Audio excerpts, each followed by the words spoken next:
Hey guys, and welcome to Little Blackbook 91. I am sitting down with April from Ready to Love Miami. It's been one crazy season so far, so it's been an honor to sit down with the cast members. 91. I am sitting down with April from Ready to Love Miami.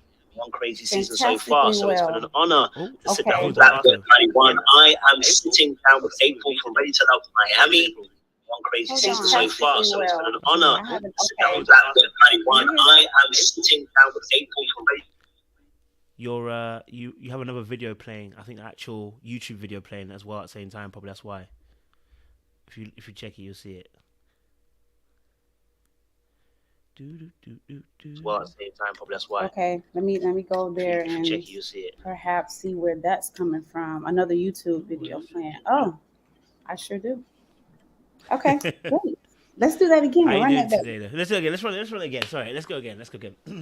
I'm so Hey tired. guys, and welcome to Little Blackbook 91. I am sitting down with April from Ready to Love Miami. It's been a crazy season so far, so it's an honor to sit down with April and discuss her journey and get to know her a little bit better as well. How you doing today, April? Fantastically well. I'm so blessed, Kojo. How you feel? I'm feeling good, you know. I'm feeling good. I almost sang there. See, you got me turned up. Almost sang. I'm feeling good. You know what I mean? I'm feeling good. How you feeling? You know, I cannot complain. I'm in Cali. I'm actually leaving here tonight to head back home to Florida, but I come here frequently for work. So I'm blessed to be booked and busy. And I don't have a complaint in the world. You don't want to hear about that anyway, right? So I don't mind hearing complaints. We're good. I just want to, I also want to give this time because let me tell you something. April, you're looking fine. Okay? I'm talking about FOINE, fine. You know what I mean? You're looking sweet, so I got to appreciate you in that. Listen to the audience are saying you're looking stunning, so, we have to appreciate you on that. I appreciate you and receive that love. Thank you very much for the acknowledgement. You can never give a girl enough compliments, so I receive you, friend. Thank you very much. Thank you. Well, before we start the show and get into any deep conversations, we like to do what we call human verification. This is our kind of, I guess, icebreaker. You know what I mean? You don't just walk up to somebody in the bar and just start talking. You got icebreaker a little bit. Make it a bit humorous, lighten the load a little bit. So we got a few questions just to make sure you are actually human and not a hologram or a robot in front of us. Is that okay? All right. Okay. Here we go. Beautiful stuff. Beautiful. My first question for you is, what is your favorite song? That's a very big question. Right this moment, I cannot stop playing Virgo's Groove by Beyonce off her new album. Okay. That is pretty much on heavy repeat. As you can see, I used it for the post for the story for today's show. So I'm on that right now. But I like a lot of things, I like a lot of throwbacks, I listen to a lot of 70s R&B. Don't Let It Go to Your Head, Intimate Friends, When Love Calls. I kind of go back to the throwbacks of when R&B music was R&B music. There was real love stories being told in those songs. So, yeah. I'm with you on that. Can't hate on that one bit. Thank y'all. Second question. Your plane has to make an emergency landing. Okay, we don't know why, but they're going to make an emergency landing. But they said you can choose any country to land in, April. Any country to land in. What country are you choosing? Yikes. I probably would. Oh, man. Hawaii is so high up on my... It's not a country. It's a state. But Bali, maybe? Where's Bali? Bali? I have no clue. Where's Bali? Where's so Bali? Not so much a country, but if there's a place, I would definitely want to go to Bali or Hawaii. Bali or Hawaii, I like it. I'm a tropical girl, so I'm from South Florida, and South Florida is this country's version of a tropical island, if you will. So I'm a little spoiled there. So any place that has a gorgeous coast and beautiful, warm beach and bright sun and mangoes and coconuts growing off the trees where I can eat and have some sustenance. That's the thing. That's it for me. I would be a beach bum if I could. Okay. Since you're talking about tropical, I mean, what would you say is your favorite? If you eat fruit, what would you say is your favorite fruit? Oh, mango for sure. No question. No question. Oh, girl, you know. We have that in Lord have common. mercy. Is Trust we me, could man. share a mango, Wait. Kojo? Listen, Huh? I don't know about sharing because once you start going, it's kind of hard to pass over the mango. It's you know what I mean. Once you're in and it's sweet, It's you know true. It can get a little it's messy tough. too, you know? It can get a little messy too, man. You know what I mean? I mean, the question would be, how do you eat a mango? Because some people like to slice. As for me, I'm a straight. I'm I'm a about to straight. say, like, no. If you eating a mango with utensils, you're not eating the mango. It needs to be messy. It You means need to put that's your what I'm trying to face say. in it. The juice needs to be running down your If you go down arm. your finger, you know. Hey, that's how I grew up Listen, eating that's it. mangoes. I'm with you on this one. That's how I know that you're a real mango eater. You know what I'm saying? You That's know right. the juice got to be dripping. If that's the one, it should be dripping. You Absolutely. know? I'm Absolutely. with you on that. Final question: milk or cereal in the bowl first? This is such a funny question that you ask. Mm. Cereal first. Well, in my case, I don't really eat cereal per se. I'm a granola person these days. So granola, Okay. then goes my cashew milk or oat milk or whatever it is. Nothing wrong with oat milk at all. I'm not a big Do fan you of that, pour but your milk first and then your cereal?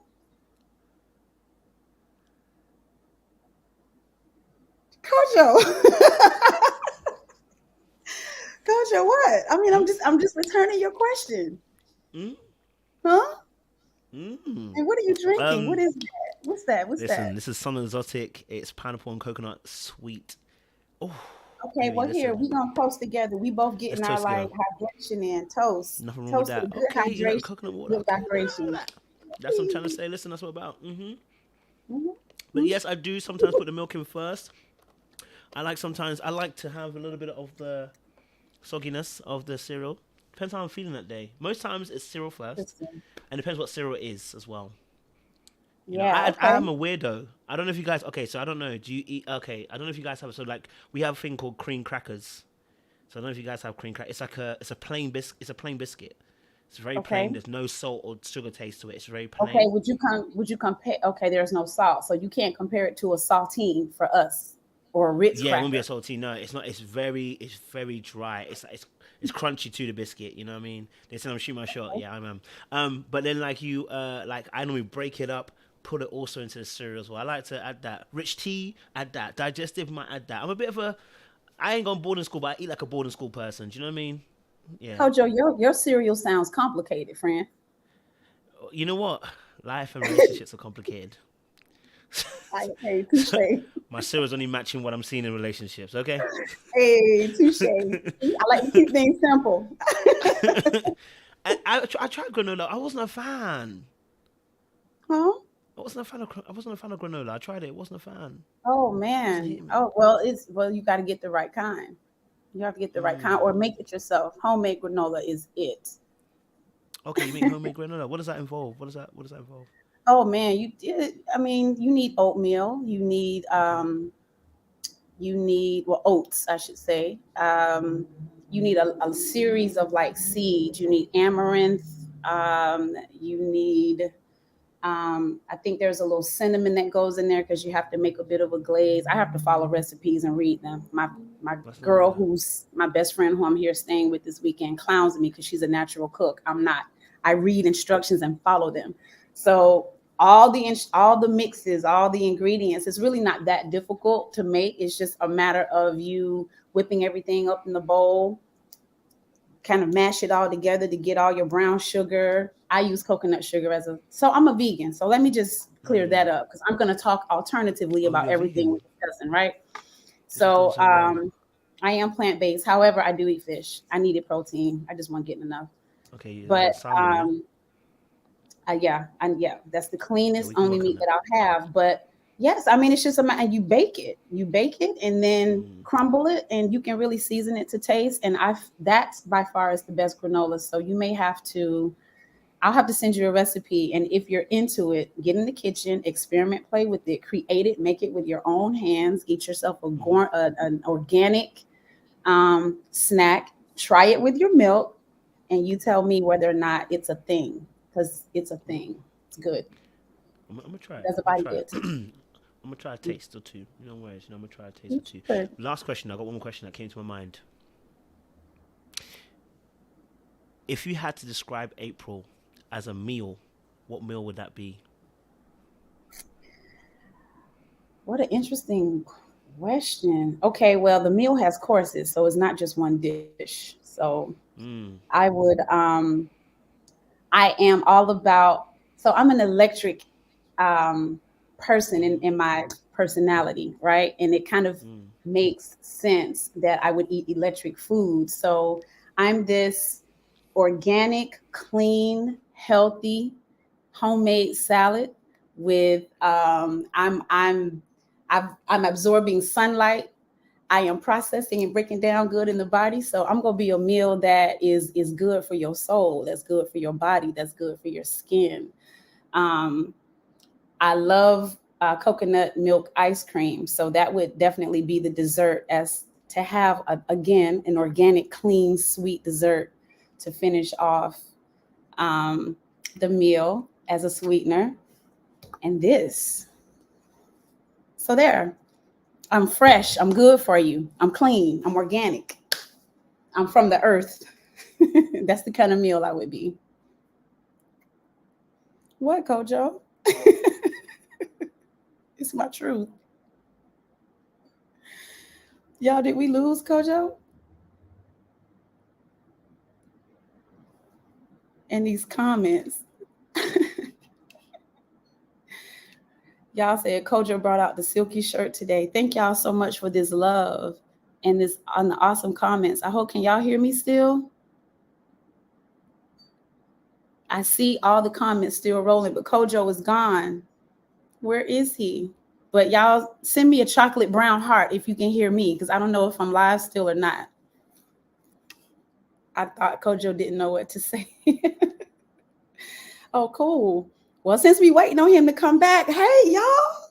Hey, thank you for coming on here to talk with me and listen to me talk about, yeah, take over the show, right? That's exactly what I'm going to do.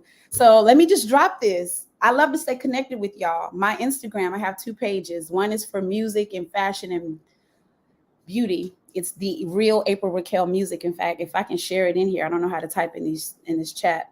The other is April Raquel Fit, where we're talking about plant-based food, exercise, all things nutrition. So skin regimen, I love that y'all are asking me about that. That is dope as hell. We can talk about it. I feel like I should share. Think your beauty caused a technical interruption. Oh, shoot. Y'all are overwhelming me with the love, but I receive it.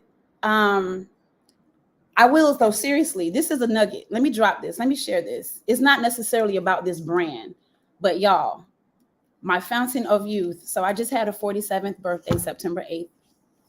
And I took me, going into my 40s, I fought tooth and nail because I wasn't ready for it. But I'm coming into an age to like really appreciate aging gracefully and beautifully. And I did change my diet during COVID. We're waiting for Kojo to come back. Something happened. He froze. I'm just talking to y'all till he gets back. And so a part of me changing this diet was I started drinking the hell out of this coconut water. It's my fountain of youth. It's amazing for the skin and it hydrates you great. So for the moment, let me share that. Other stuff we can get into on the April Raquel Fit page. We can talk about it later because now Kojo is back because I don't know what happened, babe. We lost you.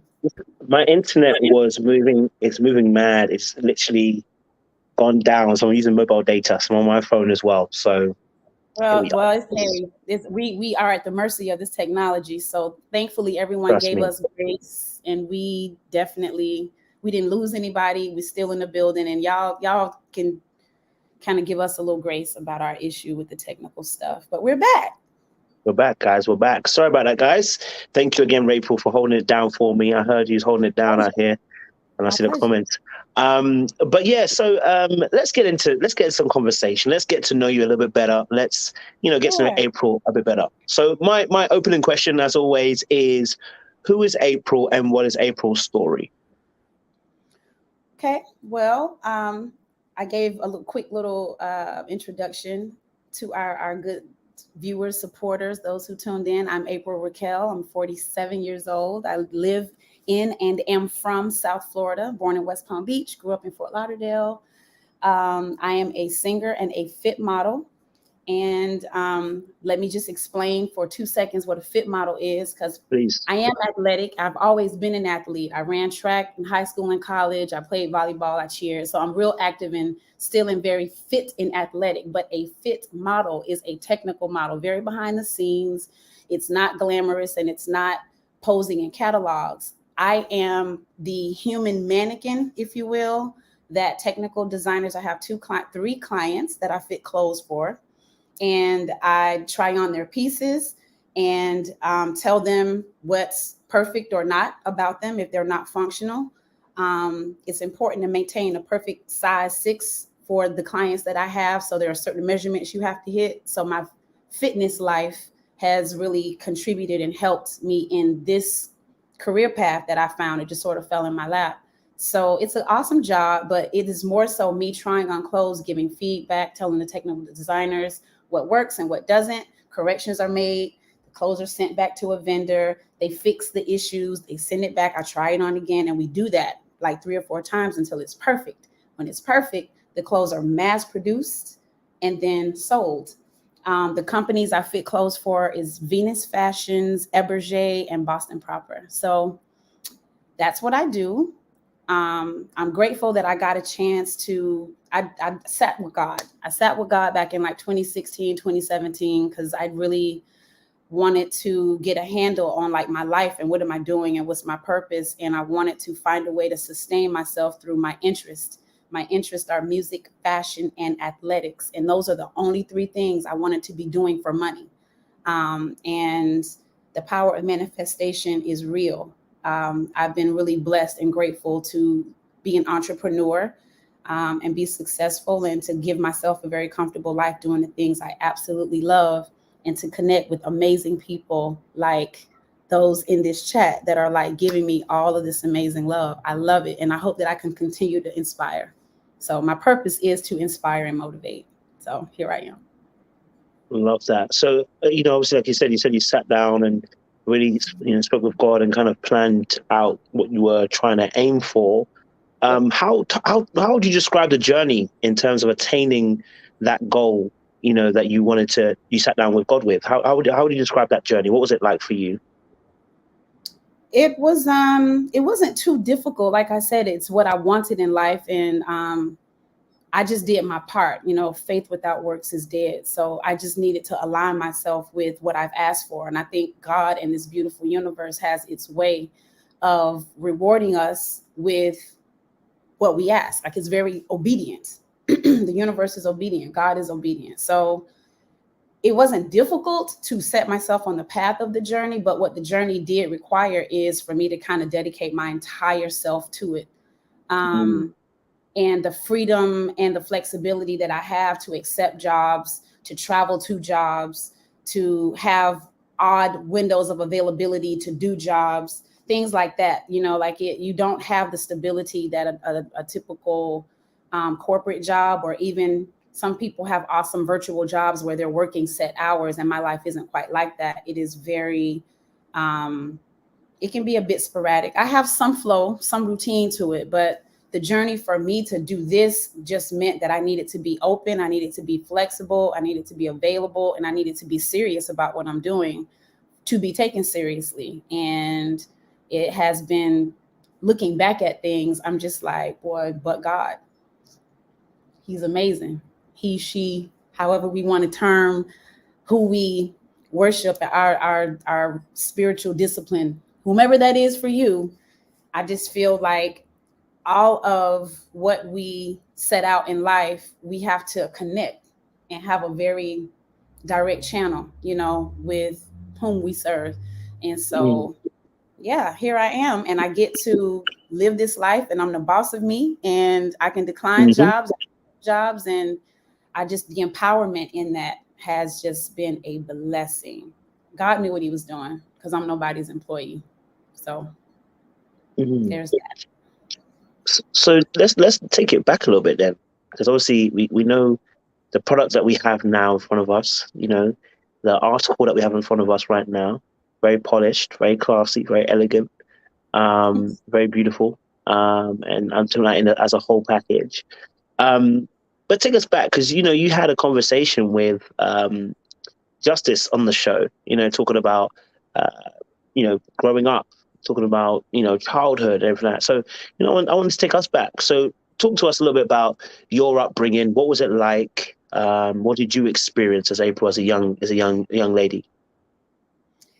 As a young lady, I have to share in transparency that my upbringing was filled with love up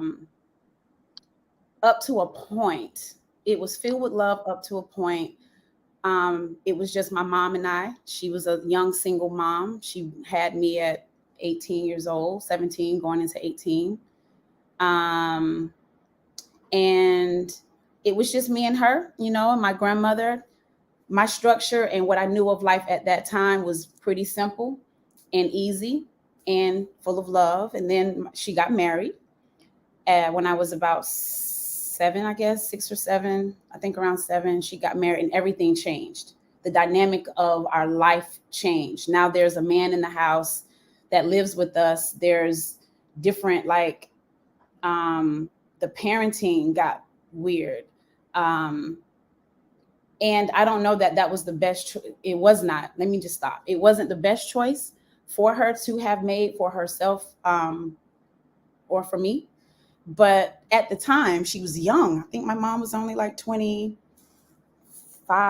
or so at the time. And she was in love, so she thought. And the structure of not only that marriage and that, well, there was, I don't know if you want to call it structure, but how that relationship transpired, how the other relationships that I saw the women in my family get into, the decisions they were making with men, it left an interesting impression on me about my own choices and what I want for me. And so it was a little jaded. Because I came into my teens feeling like a husband is the last thing I want. A marriage is the last thing I want. I don't like what it's doing around me. As I matured and got a little older and started to understand the implications of that. Like, you choose the wrong partner, this is what happens to your life, your goals, the trajectory you might set for yourself, your dreams. You choose wrong and you pretty much sabotage yourself of having a life that you ultimately might want. And so I just decided that was the last thing that I was going to focus myself on, boys and a man and marriage.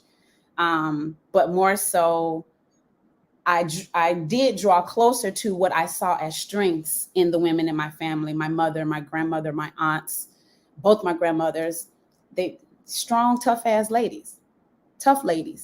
And so I needed the independence and my ability to take care of me, but not to feel like I have to attach myself to a man to feel whole. That kind of became that's what I took from my childhood and what I saw in relationships around me. So, it's taken some years for me to sort through a lot of things and figure things out, learn myself, learn what love really looks like, understand how you really are to be treated as a lady, as a woman. It took a lot. And I had to kind of get out here in the streets and learn it and figure it out. But that's my story. And I got to a point where I wanted to explore love, but that was just, it's a tough process when you've come from a place of feeling the need to defend yourself against love. So I know we can talk about that a heap, but I don't want to get off onto a tangent. I want you to, pull me back in with specifically what you want to know. But it's taken a while for me to even get into a place to feel warm and fuzzy about love, because I felt like it was just kind of me against the world, for most of my life. When you say you against the world, that's an interesting term. And I'd love for you to dive a little bit deeper into that, in terms of you against the world. When you say that term, what does that mean to you, and what does that actually encapsulate? Well, it just means that as a Black woman, there's already so much against you. Like I said, at this age, at the time that I was younger, we were not necessarily as forthright in our rights. We weren't speaking out as loudly about discriminations that we might be facing in the workplace. We're not challenging as loudly with the bullhorn about equal pay and being as bold to step out and be entrepreneurs. So I felt like I needed to, I don't know who I was proving something to, but I felt the need to get out into the world and figure it out. I didn't feel that I had anyone I could depend on aside from my mother. But of course, after a certain age, I'm breaking free, right? Like I'm not the kid that's like still draining my mom's drive for my livelihood after a certain age. It's like I needed to get out here and figure it out. And I just had this attitude that, well, nothing is being given to me.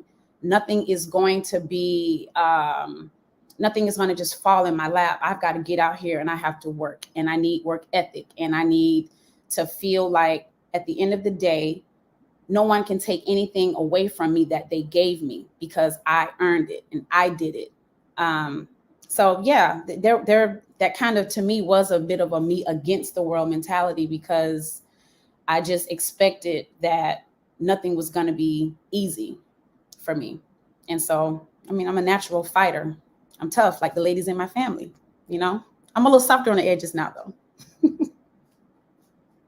No, thank you for sharing that. I appreciate you sharing that and being vulnerable in that moment.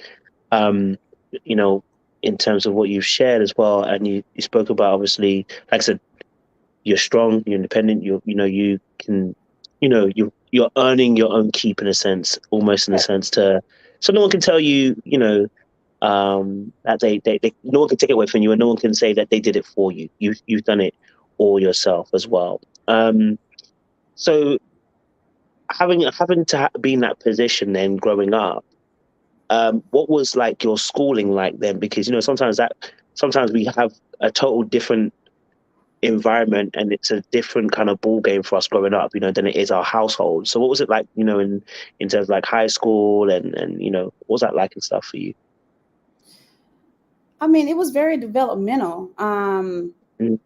I figured some things out about myself in high school. You grow up through your relationships, I think, with other people. You learn about yourself through, you have these friendships that you learn aren't really friends. You have the girls that you're looking at like, I want to be like these chicks because they're popular, and then they have all the freedoms. They do what they want. They can wear what they want. They fast. They hot. They skip class. They skip school.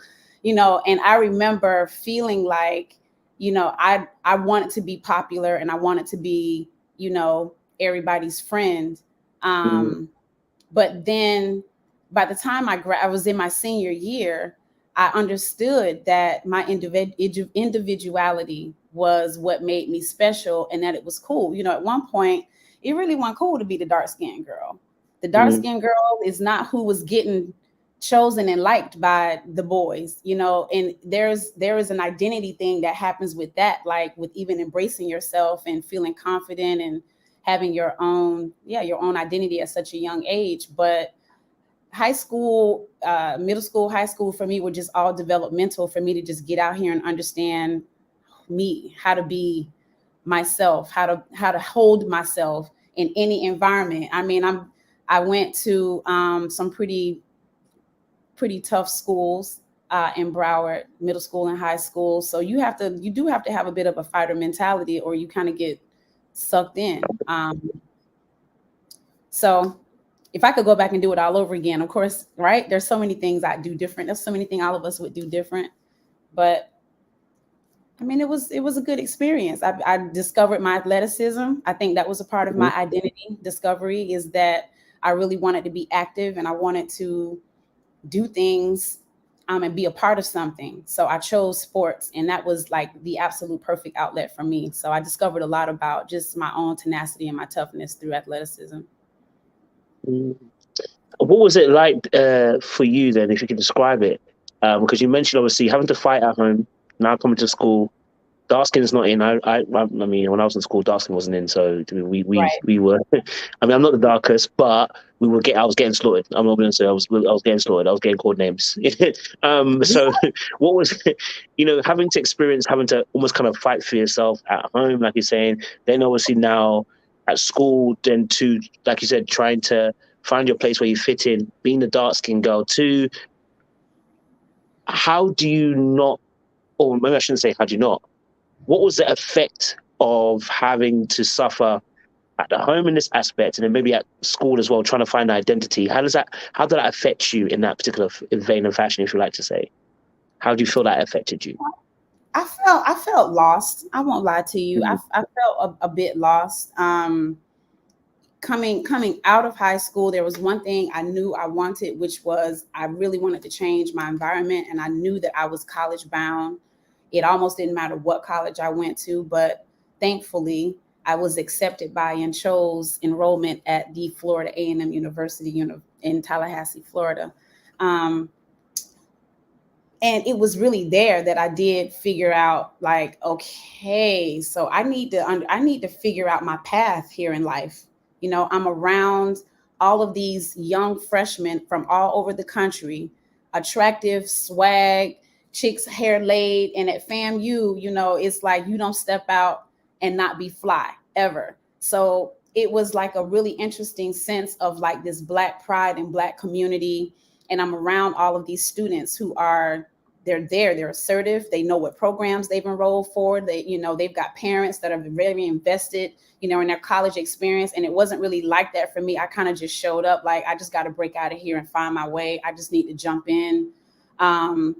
So yeah, it wasn't, I didn't have the best sense of self, I feel, leaving home and graduating high school. I was beginning to learn a little about me, but at 17 years old, you still have no freaking idea who you are and what your sensibilities are. You don't know anything.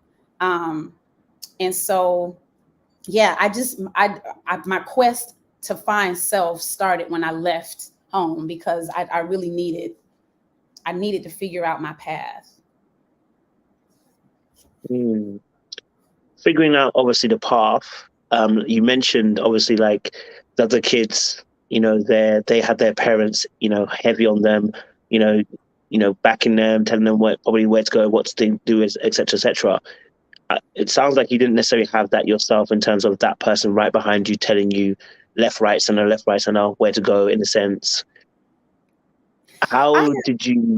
Oh, go for it. Yeah, go for it. I had an aunt. I did have an aunt. One of the beauties of my mom's marriage was I did have an aunt that got me very active and involved in the AME church. And she really helped steer me away from what could have been, my future.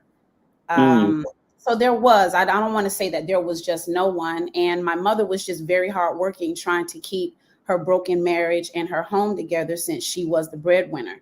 So looking back, like, I understand why my mother wasn't able to engage as much as I needed her to as an adult. Looking back, she was doing the absolute best that she could. And she, I can't hold against her circumstances at the time. But yes, I mean, it's not like I was just out there on my own and I didn't have any support. It's not that, but it was just the support that I needed was just lost in life. Again, choosing the wrong partner. But I'm sorry, digress. No, you're good. So for then, obviously not having that, again, I'm not even placing any blame on anybody, actually. Rather, it's more of a case of I'm trying to figure out how that affects an individual then. Because now you're, like I said, you're a bit more older. We have the curiosity at 17, 18. We've got curiosity burning in us. We want to explore. We want to see things. We're probably going to try and do things that we probably said that our parents said we shouldn't do. Like, this is the time when we're really you have a bit more freedom and you're a bit more older. There is a vast array of opportunities. Now, you said there was a wrong road potentially you could have gone down. What do you believe the wrong road was that you could have gone down? Oh gosh, I easily could have been promiscuous. I easily could have been lost out here looking for love and validation with boys early. easily could have latched on to those that, girls that I mentioned that seemed like the most popular and that were popping, but didn't necessarily have any anchoring to get them past. So what happens after high school now? Like, you've basically been out dating all the popular boys. Y'all go out on weekends and acting and looking much growner than we are. And then we graduate high school. And then now what? What's the plan? Are you even thinking about a future? Do you even know what you want for yourself and for your life? Are you thinking outside of the local city that you grew up in? Are you thinking global? Like, it was just like, I really could have been very limited in just in my bandwidth. And I'm so thankful. I'm so thankful for FAMU. I'm so thankful that I sat down and filled out my own college application to go. Like, I didn't even understand like the importance of deadlines. Like, you really needed to be accepted into a school at a certain point by like your senior year. And I'm halfway through senior year. Like, oh shoot, what am I going to do? And so I'm thankful for the path that I did eventually go down and just what I ultimately wanted to manifest for my own life. I will say that even from then, I was not clear on where I would head. I didn't know that the life that I have now was ultimately going to be it. It was something I dreamed about, but never in a million years understood crap about, well, how do I actually get to it? So that turn I took to leave home, I think, was the absolute most impactful thing, as opposed to just staying home and having babies with a high school boyfriend and like, just getting a 9-to-5 and not exploring what God really has out here for me. So, Coach, are you going to have me so long-winded with these questions? You asking such good questions. You've given us the answers that we need. That's it. I ain't going to complain. Okay. No, we're hearing that, and we appreciate yours because we really do want to get to know you. Because, like I said, ready to love is ready to love, but they only show us a little bit of who you are, and we want to really be able to understand you and get deeper with you as well. And I think so. Hearing what I've heard so far, like I said, you could have easily gone on the wrong road, but you've chosen a different path at that time. At least with circumstances have come your way, and you're going on a different path. So, what is dating like then for you? When do you start dating? What was the dating experience like for you? What was that like? Okay, from what point now? Because we need to be. Let's start from the beginning, baby. From the beginning. Oh, from the beginning. Kojo, I made so many bad choices and so many mistakes. I didn't know what I was doing. I have not, at the time, what I realized as I started dating as a young adult woman is that I did not have the preparation or the foundation to know how to handle myself, what to do. What do you mean? Just meaning, so all of my best friends had both their parents in their lives somehow or another. Out of my crew of, there are like 7. And of course, there's a circle of friends outside of that, but my core crew is 7 of them, 6 of them. And pretty much every last one, their father was involved in their lives. And I understood the difference between me and them in terms of the common sense that they had with how or who to entertain, how to blow boys off when they're like obviously coming at you with some game, or, I had to learn through them to get it. Like, okay, but he said this, but what does this mean? He said this, but did this, it doesn't match up. And it would be, my core group is like, girl, no, because if he really liked you, he would have done this. And so at that time, I was just like, oh man, I am so not prepared for the world. Like, my dad did not teach me or talk to me or show me anything about standards and what I should be expecting from boys, how to carry myself. And I'm not saying that I was just like out here wilding, because that's not what I mean. Like I said, that aunt kept me reeled in pretty good. But just to have my own common sense about boys at a younger age, I literally had to start understanding the balance of how to set myself, set the standards for myself, how to make them respect me, how to talk to boys, and being a little rough around the edges, you just tend to pop off, be a little flip at the mouth, be a little too strong, a little too brazen. That was me, because I saw it. That's what I saw, and I felt like, again, I was always in protect mode. It took me a long time to connect to and learn about the divine feminine energy, your feminine wilds. Like, it took a while, for that, because there's just nothing soft about the women in my family as I was growing up. There, you just didn't see it. I didn't see the balance of that quiet confidence that the wife has in the household, where the husband and the man definitely leads, but he leads through pretty much the influence of the woman. It's a special gift. I feel like there's a balance that a woman has to not overpower the man, or to create like this tension, because it's like two alphas are like power struggling, but that balance, and it's a very delicate thing. And I just wish I knew more about that earlier on. But at the same time, my journey is what was for me was supposed to be. Like, I try to chill and catch myself about wishing things were different, because my path is, I experienced what I was supposed to. I am experiencing even now what I'm supposed to. And so I just have to be grateful for how the lessons come. The choice is mine, though, what to do with them. But yeah, I had to really learn a lot about the dynamics between male and female relationships. I don't know if I missed it. I might have missed it because my internet was going. But I want to quickly back. So you mentioned obviously your father again in the aspect of the relationship, in terms of missing that part where information wise. Obviously, I know that you, like I said, your mother obviously then remarried someone else. That was another situation for itself. But in terms of relationship with your father, what was that like for you then? Just you and relating to your father, what was that like in any capacity?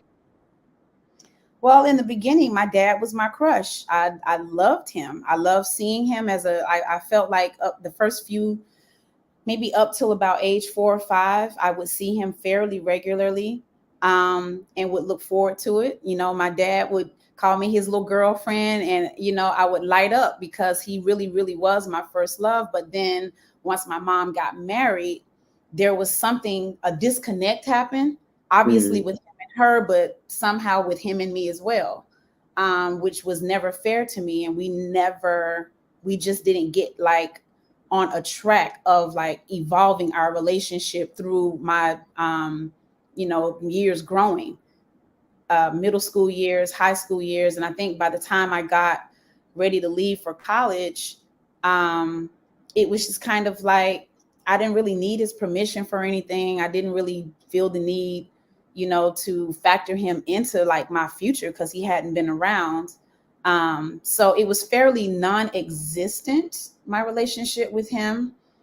Maybe from the time I was about 7 or 8 until 30 something. There was just not really much of nothing. And over the years, resentment builds, tensions grow. Now I don't want to talk to you. Where have you been? If you cared about me, you would pick up the phone and call. And then it's like now all that sets in, and now it's just very negative and bitter. But we did turn a corner in my late 30s, and we're working on it. No, I appreciate it. I think obviously from my perspective as a man as well, whenever I talk to people, especially young ladies as well, about these situations, with father figures, it just really just puts a bit more onus on, being very intentional, conscious of the relationships we do build with our children, even myself with my father, love him, great, amazing. But there are some aspects in terms of that he never had a dad, so he can only give me what he had. He never disappeared or anything, but physically present, but emotional aspect wasn't necessarily there. So you can see that parts of my behavior, I'm emotionally distant at points. So as much as I'm into emotions, everything like that, I realize in intimate relationships with people, I can turn off. Like I can go from being like I'm there to 1 minute being just the lights are out. You know what I mean? Oh my gosh, we have. So I don't know if that makes sense. I relate with you 100,000%, and that is probably the deepest part of me that I knew I had to work on, which is my emotional connectivity to my own self. And one of my best friends in that crew that I mentioned, Candace, was one of the first, and Shoni the second. That's like, you know, I was maybe in my mid to late 20s, and they just, I guess, kind of saw some things happening with me where I was just like really sort of lost a bit yet again. And they felt like, you know what, you need to talk to your dad. And I'm like, my dad? What does he have to do with anything? Like, come on now, talk honest. So again, having that tribe that like they understand the anchoring and how important it is to have the balance of, you know, the father in your life influencing you, guiding you, leading you, kind of. And then because we didn't have a relationship for such the important years of my life, as somebody said in the chat, those puberty years, there was no opportunity for him to help. Well, even for me to understand me, like this is a whole part of my existence, a half of my existence that I'm not connecting to, because I don't know my dad like that. I don't know his personality. I'm not getting what parts of me are like him. There were just like things. And I can connect with you about like emotionally, it can be really, really, really hard to now open yourself up, deal with yourself, and be vulnerable and start to understand your stuff when you did not come from, especially if a mother or a father kind of abandoned you in a sense. It something goes black in you, something turns off, something becomes unaccessible.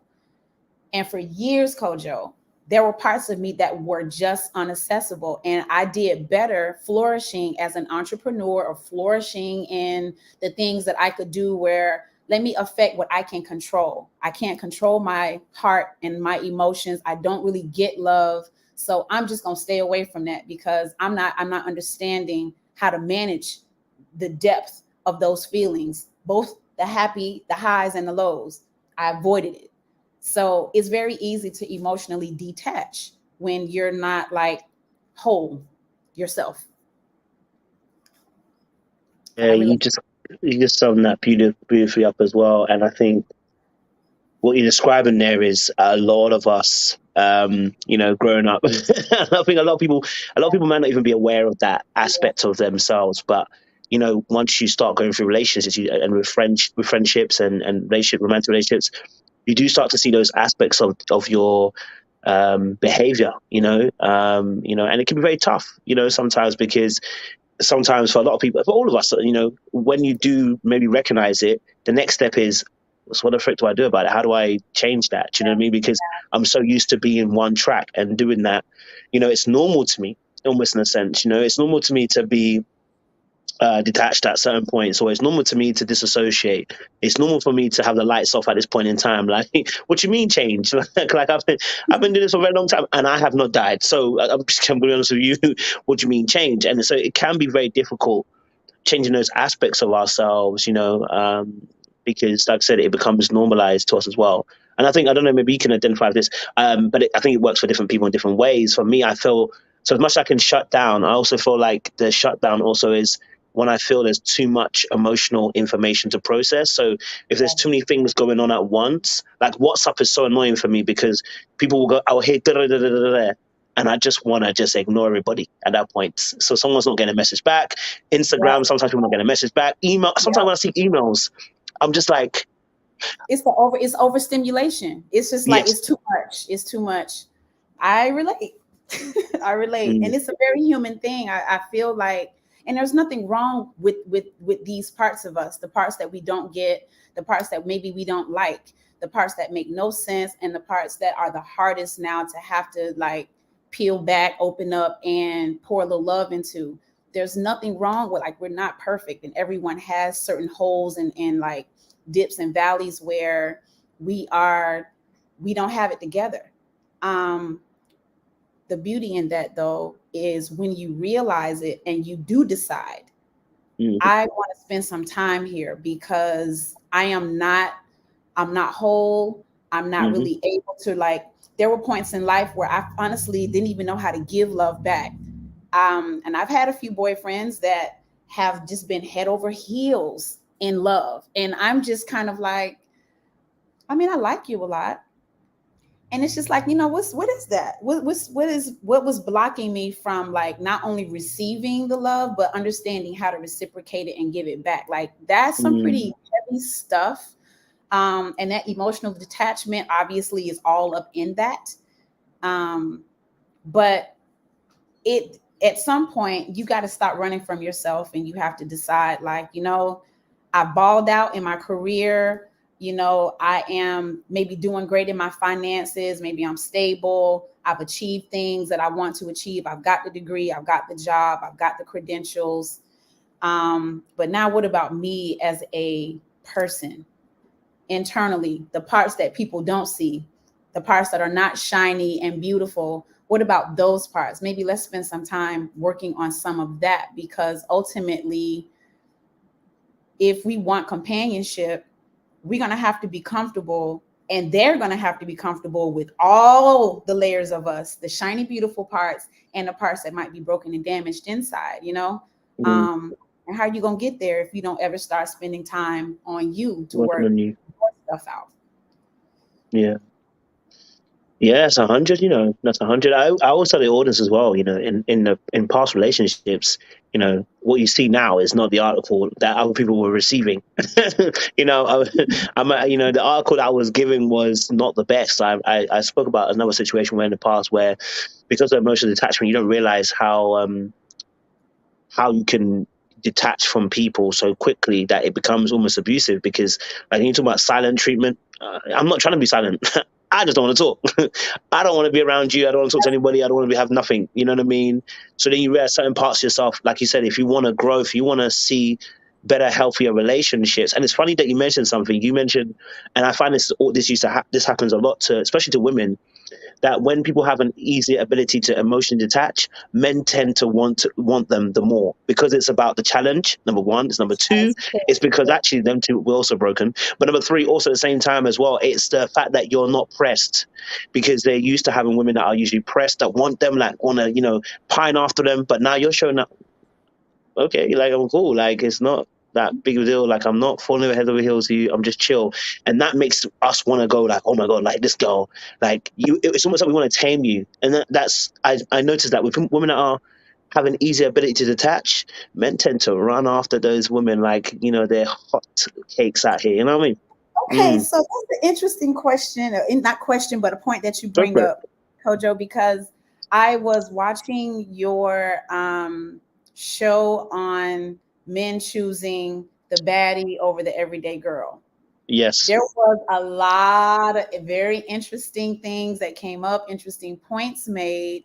So I have got to ask you now, because that's a little confusing to me, because what I was getting from different points of the show was that men prefer a woman that they don't have these concerns with, that they don't feel any threats by, that she doesn't have all these options. She real, like, everyday normal. She's not glamorous. She's not a baddie on, social media.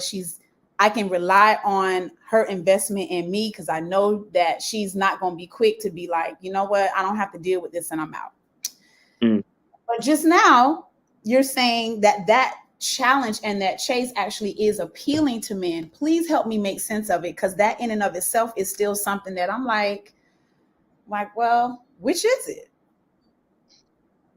So if you're ever looking for, because we have to always differentiate between men in terms of what their intentions are. When men are looking for an actual wife, someone they're going to settle down with, right? Sufficing that they're healthy, then going after somebody who's emotionally unavailable is not on the table. But there's a lot of unhealthy men who haven't also done self-awareness work, who are also not aware of certain parts of themselves. What is wrapped up and shrouded in mystery, which is really just emotional detachment. Because what the illusion is that once they read a woman who is, okay, she's sexy, she's beautiful, she's pretty, she's elegant, she holds herself up, she's a good-looking woman, right? She walks by like, ooh, But then when you start talking to her, something about her feels mysterious. What the mysteriousness is the fact that she is not close. So every time every time you seem like you're about to have a hold on her, there is something that kind of pulls her away. It's like, oh, okay, so there's a little bit of a chase going on. Now, when you're not healthy, this sounds like an amazing thing, because really what's happening is it's the push and pull effect.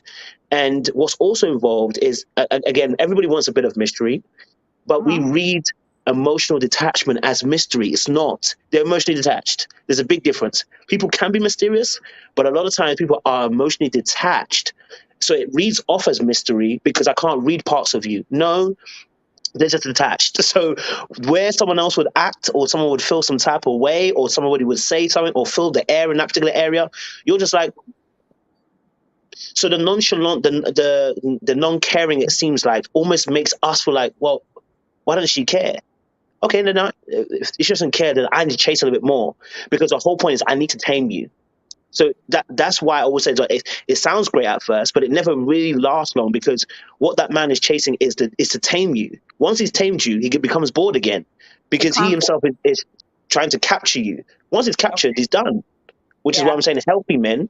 Let me just make sure the sound in there. The healthy men don't want that. They're not.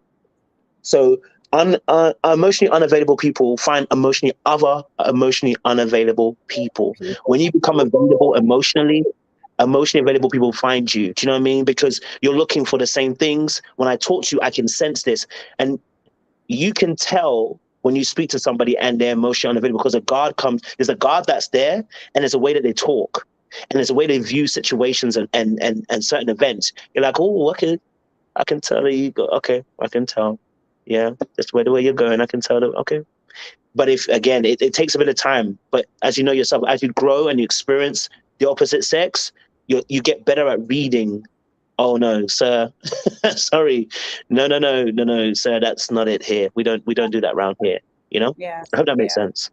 Yeah, nope, it totally did. It totally did. I'm very enlightened by the male point of view. I love this being on Ready to Love. So a few people I can see like, when was she? Who was she? I don't remember her.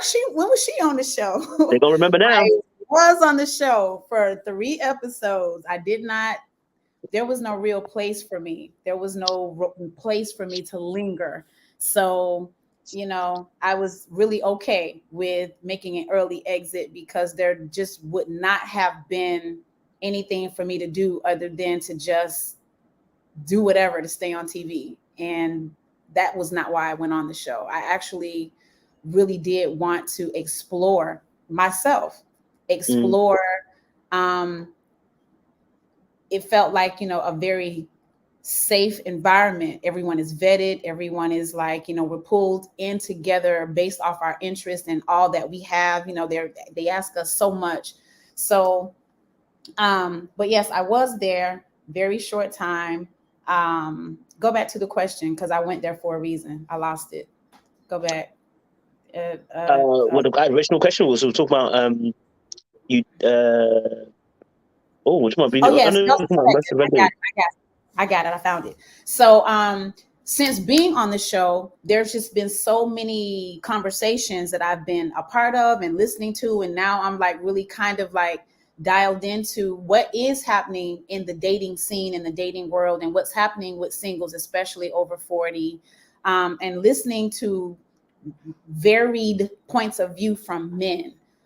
With their perspective on what it is they want, what makes them feel safe. Like, I have appreciated Black men talking about wanting to feel safe, wanting to feel vulnerable, wanting to be in an environment and with someone where they're getting beat up out here in the world.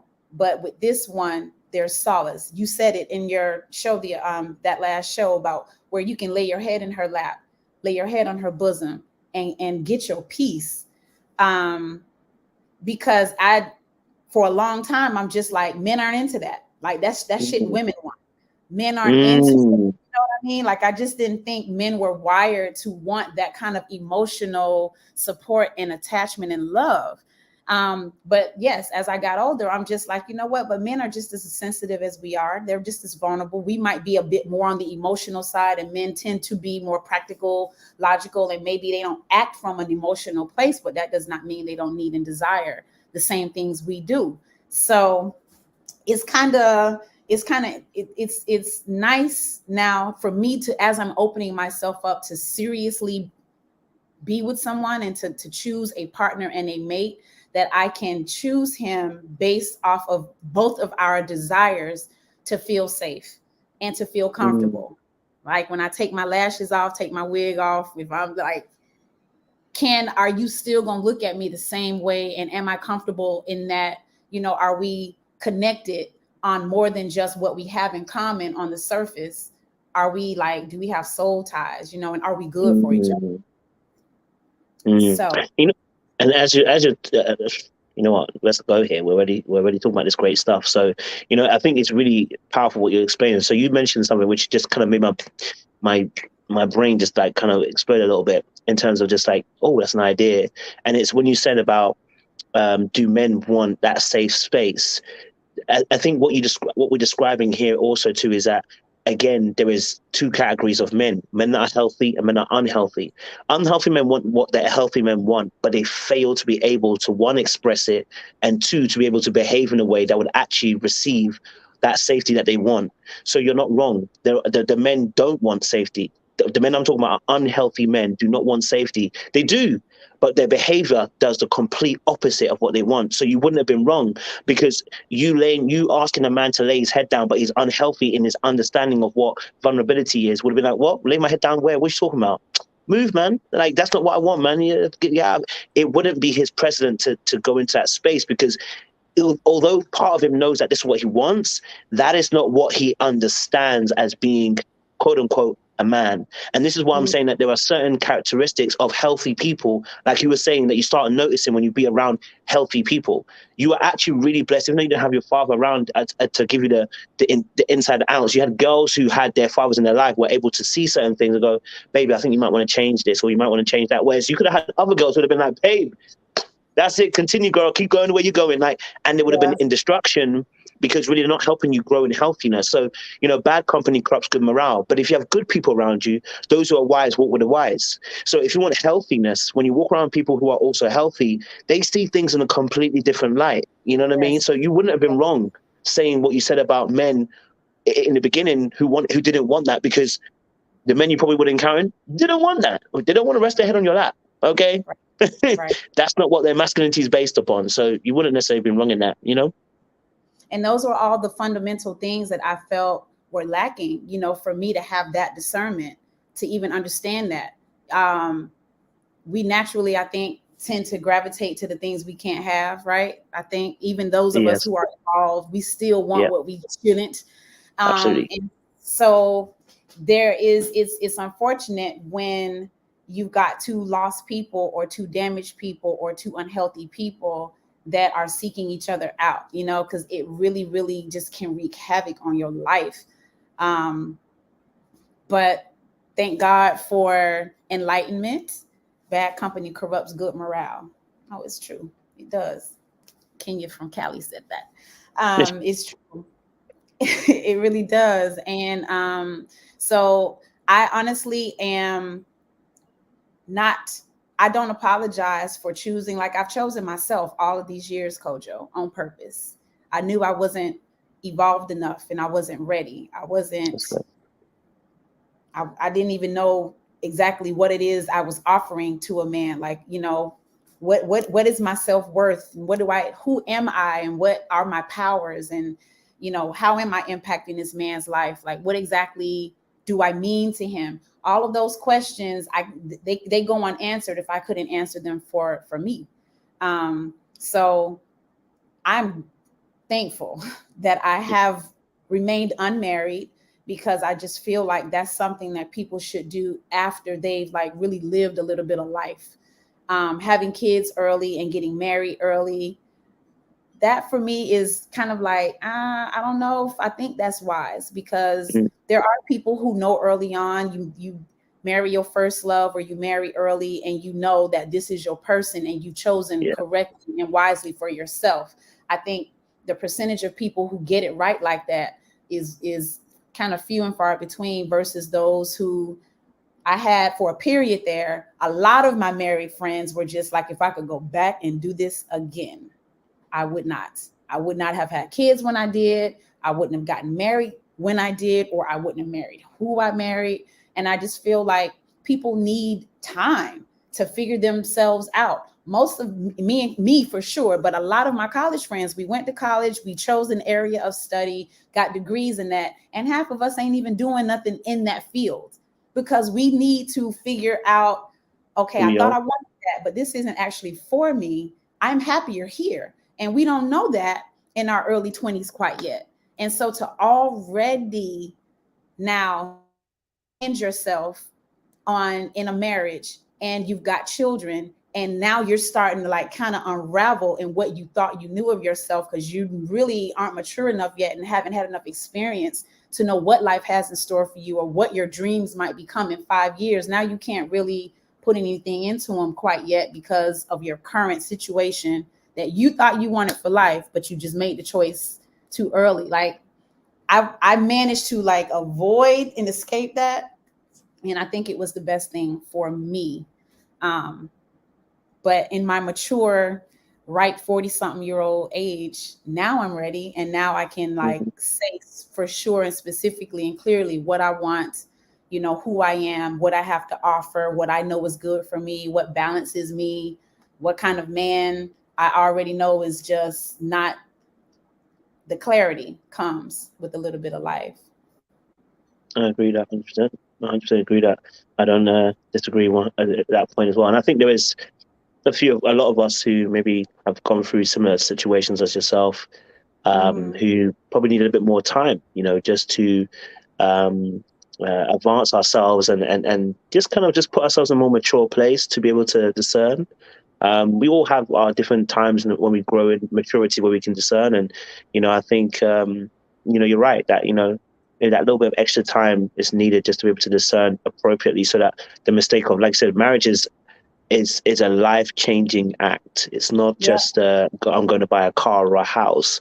This is a life-changing act which can derail a life for several years, you know, decades, you know, can steal time like there's no other. That is one of the biggest things that can steal anybody's time on earth, and it is a marriage. So you're right, you know, you want to make the conscious effort and investment, correctly invest, because you're betting and hedging on someone being the right kind of partner for you. So yes, taking your time and maturing. Everybody has different ages when they do that, but yeah, it's important, you know. Indeed. Can I ask how old you are? Yeah, I'm 31. 31. You want to get married, Kojo? Not yet.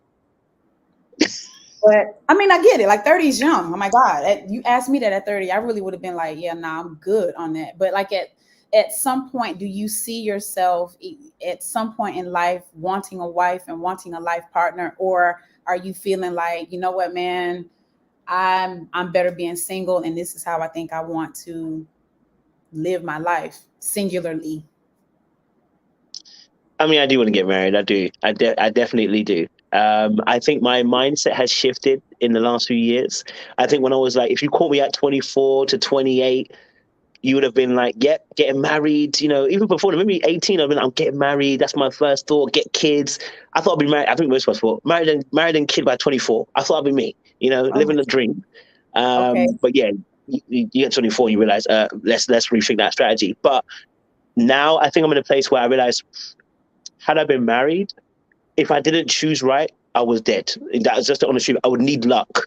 I would need God's provisional hand to make me choose the right person, because there was parts of me that, weren't great.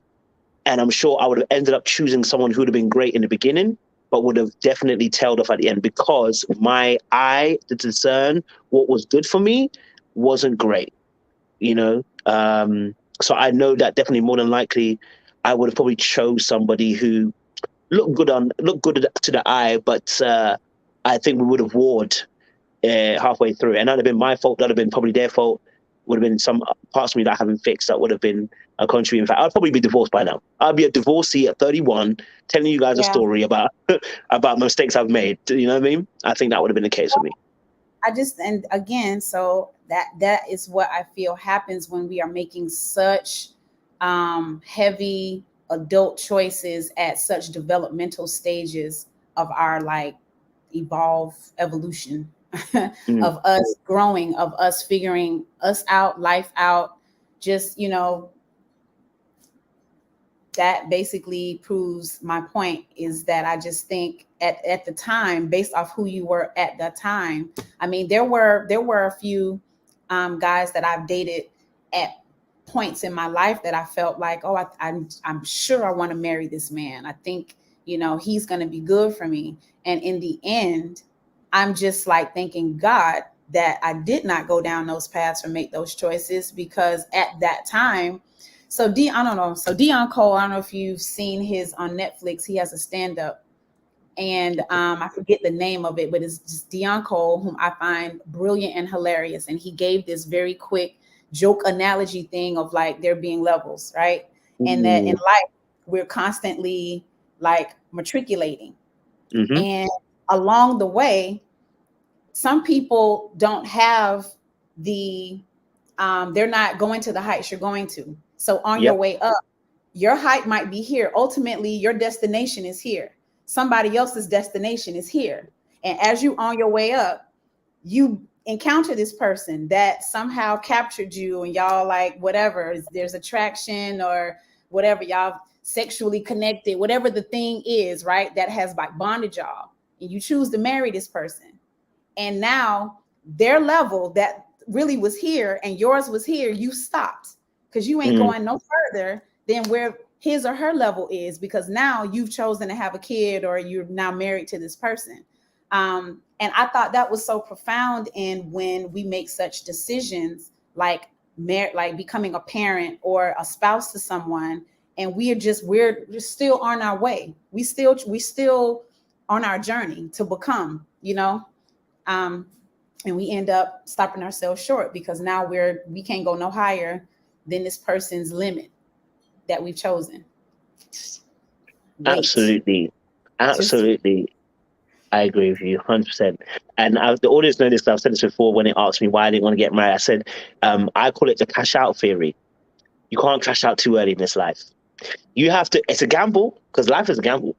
But if you're growing, especially, and I say this more specifically for people who are creatives.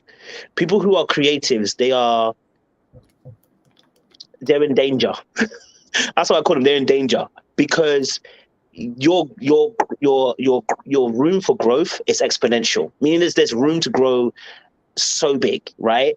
And I always say it's like sometimes you can choose a partner that fits you for that where you are then, but then you grow and you become something completely different, and that person no longer fits the purpose of what you're becoming. And I said it's a scary thing to have. So one has to be aware that maybe, cashing out too early can become a problem too, in a sense of like, if you don't know, like for myself, I only started doing like this kind of stuff full time 2 years ago. If I had got married at 26 when I had my other girlfriend then that time, I wouldn't be doing this because I would have been too scared to go out and actually branch into this particular atmosphere. I wouldn't be doing TikToks and blowing up and viral and doing all these kind of things. I wouldn't be dancing in the middle of the street. I just wouldn't do any of those stuff. I'd be like, well, that's not what a married man should be doing. So let me focus on my kids, let me focus on my wife, and stay one track and get my job 9 to 5, get my paycheck and pay some bills, okay? Because that's what we need to do. But when you're creative, I would have died a short death because I would have always been like, well, all my dreams, I'd have had to make a choice. Either all your dreams and hopes die in that relationship, like you were saying, and you cash out, or you would have gone pursuing your dreams and everything and potentially killed off your family because you now have to pursue this thing, and to pursue it sometimes means to sacrifice what you have right in front of you. And so it's such a precarious thing for those who are creative. This specifically for those of us who are creative. It's hard to be able to tell when you're supposed to cash out. But sometimes we cash out early because, and this is what we're relating back to our upbringing. A lot of times there's a hole in our heart. We want to be loved. we want to be cared for, we want to feel desired. Someone comes along and shows a bit of that particular aspect of feeling loved, desired, and safe, and you cash out because like, well, then I found the one. But then you actually haven't done your other half of your life, which is your vocation. You've been called to something, and so now you've cashed out on the relationship aspect because that's what your heart was saying at the time, and maybe a lot of times it's trauma informed rather than actually being healthy informed. You cash out early, and then you get to the other side, and then you finally heal, and then you also now go into your vocation, and suddenly you're like, this ain't my level. Now I'm in a precarious position. So it's tough. I'm, it's a precarious situation. I don't know if that makes sense. You know what I mean? I mean, it is. We really have to, it's just what we're led by, it's the moral compass that we have, that we can only pray we're making the right choices for ourselves, but there's no blueprint or guarantee to anything. You really have to be sure about what you want, and then have faith that as you go forward, all things like the universe will conspire in your favor to protect you along the way as a creative. It's a good point that you brought up, because life can be very different for us creatives. Indeed. So obviously, then you went on to Ready to Love. What? I mean, like I know you said you felt more ready to take on the world in terms of love and stuff like that. You felt more ready to. What takes you to Ready to Love, though? What brought this opportunity to you, and why did you decide to take it? So interestingly, my best friend Shoniji we sat and watched like the first season in Atlanta a few years back. I thought it was a cool show. I liked how it portrayed us. I saw professional, attractive singles wanting to meet that for whatever reason are, just unable to make the connection. And right away, I don't feel like, I guess because I'm one of these people, I'm like, it doesn't mean something is wrong with you because you're of a certain age and you've not been in a relationship or you're not in one. It really honestly can be all of these elements that fall in place in terms of your personal journey and what you're ready for, what you're not, what you've decided to prioritize. Maybe your career is just such that you're never in a position to meet a quality person. Like I'm on airplanes all the time. I'm, in different cities, mostly LA, mostly South Florida. But the way my movement is, I don't have the energy to be out, partying or going out to bars and lounges. I'm just not doing that stuff. I grind and I work real hard. And so the energy that I need to just kind of recharge myself, I'm home and I'm just doing me. So I'm not meeting people.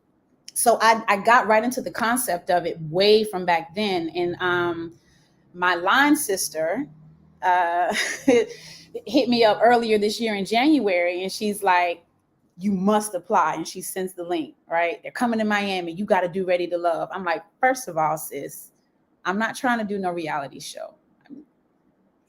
Second, to do a show about finding love and trying to connect with the man on TV, like, no, I'm not really feeling like that's how I want to explore this. So we talked about it more, opened the conversation up, and I sat with it for about a week, ran it by my girls, and this is because I'm pretty much there out of my crew. Most of my friends are married or they have been. And since I'm one of the few of our tribe that has never been married, there's always this thing of, so April, who you dating now? So April now was, that my love life and my love interest tends to be a topic. So it was just like, girl, you should do it. You should just go for it. What do you have to lose? And I thought about it and I'm like, this is the one part of my life that I feel I just have not explored. I really haven't. Because I'm in the entertainment business, being on TV doing it was not really as frightening as what might I uncover about me, like what might I run into? What if I actually do fall in love with somebody for real and it's happening? Like, what is that gonna look like, feel like? But I felt like I am a Delta, come all the way through where my sorrow is at. And so I felt like I've gotten to a place where I tend to do things on a bigger platform, a bigger scale. I'm challenged by challenging myself. So I'm like, well, let's think about this. Am I going to have a better chance connecting and meeting a really great quality guy just in my normal walk of life, where I clearly haven't yet because the way my life is set up, I just haven't? Or might I have a good shot at maybe connecting with a quality guy or two or three through this process that have been vetted, that are also on the same journey, that are looking for the same things? We're not here for the games, you know. And I was very clear about wanting to date somebody my age. So for me, it's like, I feel like if I'm going to be in a dating pool of other 40-year-olds, that I might have a more meaningful opportunity here to actually connect. So I went with it. I did apply for the show, and then, you know, we went through. Come on, Angel Eyes. Come on, Soror. Come on, Sunshine. Yes. I'm sorry, Kojo, but we have to give love. All things Mia. All things Mia. You a Soror too? What's up, sis? So yeah, I accepted the opportunity because I thought that it would be a very special process, a different process, and something that I felt safe to move forward in, because I'm thinking the quality and the caliber of the men were going to be exciting and of interest to me. So that took me there. That was my reason. Y'all have this. My best friend has the cutest dog. Because he will not leave me alone. Would y'all look at him? Oh, he's so cute. What's the name of the dog? His name is Moko. He's a Cavapoo. And he's just like at my feet. He's so darn cute. So yeah, Kojo, that took me there. That took me there. Okay. So for yourself, obviously, then, you get to Ready to Love. You're now in a mixer. You know, you look around, you open your eyes, April. Who does your eye first lay upon, and you say, what a fine specimen to look at? So I didn't feel that way until Mike showed up, because Mike is aesthetically, and I've said this on the show. He's beautiful, isn't he? He is beautiful. He's beautiful. I've always liked big, tall, strong, athletic, muscular, chocolate, like athletic men. So that for sure was the first glitter of my eye that I saw in terms of just type. Mind you, I don't know anything about him yet. I did not get a chance to meet Calvin actually at the mixer. So it got lost. That whole opportunity got lost. I want to say we did a quick, hi, I'm April, hi, I'm Calvin. And like, that was it. Like, we just didn't have an opportunity to talk or to connect. But I loved his stature as well, and thought like, okay, you know, this guy would be cool to get to know. But I would say it was the two of them physically that I thought were attractive. Mm-hmm. Love that. Okay. So then obviously those are first impressions, first looks, you know. You get to obviously have first time conversations with people. So just as a first initial conversation that you have in a mixer, with the amount of people that, whoever you had a conversation with, who was the most intriguing for you in terms of conversation, and why? Well, you saw, this part was pretty accurate. Justice and I had a really cool sit down. Like, we just we just fell right into a natural groove of conversation about just our backgrounds, and we shared, you know, fatherless childhoods, and that immediately just kind of took us to a real comfortable, vulnerable place. Soft-spoken conversation away from all the noise. It was really, oh God, oh Leah, that was. We started. No comments. But you know, so his conversation, honestly, it was the only quality conversation of the day for me in terms of depth. I talked to a lot of the other guys, but a lot of them were just so much younger that there was not. It was nice to connect with them and have some good chat, but there wasn't anything there in terms of like You need real energy, you know? So Justice for the conversation. Definitely Mike for the physical appeal. And I feel like maybe had Calvin stayed, that probably would have been a whole different experience, because you've spoken to Calvin, and he is such a deep thinker and an emotionally intelligent guy, which I find extremely attractive. Like at this point in life, I'm finding that I am leaning into the sapiosexual era of life, where it's just like, okay, but are you intelligent, and can you articulate, and can you talk, and are you connected enough with yourself as a grown man, emotionally? Like, can we get past the I don't know how to express myself stage, or I don't know how to treat a woman, or I'm kind of past all of that. And I think Calvin is definitely dope in that regard, because we've become really, really good friends at this point. I hear you, sis. Sapiosexual it is.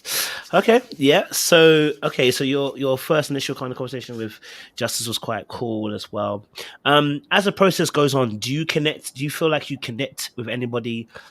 Did you feel like you had any connections with anyone in that regard on the show with the other men? Did you feel like you had a connection? It could be any of them, actually. Did you feel like you connected any particular way? I have to be honest, on the show, that conversation with Justice, and then the friendship that developed between he and I, after the mixer, honestly, that was the only one. That was it. I did have other dates, you didn't see my dates, now that I think about it. Yeah, we didn't get to see many of them. Did you? Right. Mm-hmm. So I went out on dates with Alonzo and Justice. Okay. And Justice would have been, huh? How did it go? Which one? Which one there, Kojo? Let's start with Zoe first. How did that go? So Zoe, that was a tough one. That was my first date. And I was really excited because Zoe and I are the same age. Well, he's 46. I don't know when his birthday is. So I was really looking forward to, okay, let's get to know each other. Let's talk about commonalities. Let's talk about some of the life that we've lived and what we've learned up to this point, and what might have been turning points for us to kind of evolve ourselves. Let's talk about mistakes we've made, where we're at, where we're going, what we want. Let's connect. And the energy it was not there. There was nothing. I don't know if that's why they just didn't even bother to keep it in the show. But I wasn't able to get him to just kind of open up and just talk and just be cool. The date was not great, but it was odd that when we saw each other at the reunion, we were chatty as hell. And I was just kind of like, well, where was this guy when we went on the date? What was that about? It threw me a bit. So I didn't love it, but it wasn't meant to be. But at this point, I'm not in touch with Zoe. And like I said, our last time being in each other's space, it was real cool. And, we exchanged, we were just kind of chatting it up because, he's Greek, he's in the Divine Nine as well. He's a Kappa. So we talked about Greek stuff. It was just kind of cool, but there was just nothing there. My date with Justice actually opened us up to talk, because at that point, I want to say we went out on our date at the end of week 2, and we hadn't been on the phone. We hadn't really been connecting. So after that date, we really started to actually talk a lot more. So there was a connection with him, but it really just didn't have an opportunity to evolve for obvious reasons. Love Justice though, but he was not my obvious person. Reasons. Go, what's obvious? There's obvious reasons. We don't know obvious reasons. I mean, he's just not my person. He's not my person, and I'm not his person. But we good. We good as friends though. We have a lot in common. He's a promoter, so we both get the social life and making a living at that. So that was always something cool that we could talk about. Okay, so without obviously without obviously exposing people, because I know I'm sure you don't want to do that, but I wouldn't do my job if I didn't ask. When you say we, basically you guys have, kind of decided not to go convene in live. What was the reason for not convening in your lives then? Because seeing that if you've got a great friendship already and you're connecting, what was the disconnect then? With Without, Justice? what I'm saying? What was disconnect in terms of you two's connection then? Well, you know what? To me, it was pretty simple. Like I didn't even like press it, because once I was eliminated, it would have been. So my interesting thing about these shows is, like, if you actually, and I've seen it before where someone gets eliminated and that they were someone's main or only connection, and then that person leaves. And to me, that speaks volumes when it's like, well, I'm here to find love, not just to be on TV, and I'm not really feeling these other people. So why am I here? And my person's gone, so I'm out. Like, I understand what a person's intention is when that's what they're on the show for, right? So once I got eliminated, first of all, it was early. I was like the third person to go, and he was there. And I took some time, because I think that was something that Justice would bring up. Like once we did kind of resume conversing, is that once I was eliminated, like it literally was like a PTSD situation. Like I really needed a minute. The things that we have to do and the things we go through, and like it's jarring, you're jolted, you're pushed, you're pulled, you talking about overstimulation. In the beginning of shooting, there's like all of these correspondences that are coming in about dates and where to be, and you got to go here for a COVID test every couple of days. You send us your wardrobe for approval, do this, do that, do that. And it's just a lot. And then when we begin filming, it's just like you literally kind of get lost in the process of all that's going on, because you have to be on TV and you are worried about how you're coming off, and are you sounding stupid? Are you looking crazy? Folks have been like ripping us apart for hair and makeup issues and all this kind of stuff. Like it's all of these things that, and then you're making these impressions and you're wanting to connect and you're trying to like date multiple people and speed dating. And it takes over your life. Mind you, you have a real life that you're living still. Yeah. It's not like whomever can take that 6 weeks or however long you're on the show, that time off to only focus on the show. God bless you, because you kind of almost need that. The shooting, sometimes the dates would be short and you might only be shooting for 2 or 3 hours, but whenever there's a group thing, please believe that's a minimum 12 hours minimum, right? So you've got like days and days of all of this intensity going on. So once you're eliminated, I'm sorry about that, Moko. Just no, I wasn't even laughing at the dog. Someone made a comment in the chat and I said that's outrageous, but so when you get eliminated and leave the show, it's just like it all stops. It's an abrupt hard, like it just ends, right? And we talked the night that I got eliminated, Justice and I. In fact, me and Mike talked that day too. They both called to check on me, which I thought was sweet of them. And we talked. No. What was that? April, what was that? We'll come back around to it. Okay.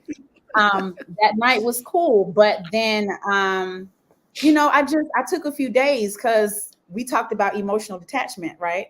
And I already know that is a thing. Like I will fade. I might not fade forever, but I needed a minute. And I thought that he understood that. But then when I resurfaced a few days after, just to connect, just to talk to him, I could kind of feel that there was like a little bit of a disconnect there. And I'm just like, well, you know what? He's still on the show. This is like brand new, fresh. We had just started communicating and talking maybe a week before. I didn't press it. And I think he took it a kind of way that I needed to take, those few days. I don't think he liked it, but at the same time, he's like, I understood you needed some time. I'm like, okay, so, we should be good. But I also wasn't that pressed to have to, he's on the show. He's still dating people and going through the thing. I still don't really know him. So whether or not he genuinely is interested in me or if this was just something for the show, it's like all of that stuff starts playing in your psyche about these connections. And I chill. I just kind of let it be. And he carried on and, did his thing. So eventually it was just like I wasn't really connecting with any of them.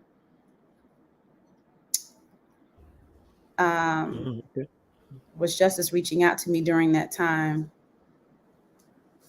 I mean, the night that I was eliminated, yes. But after that, like the communication just kind of fell off. Okay. I was all right. That's fair enough. I definitely hear that. Now, the face that you made, you went, what was that about?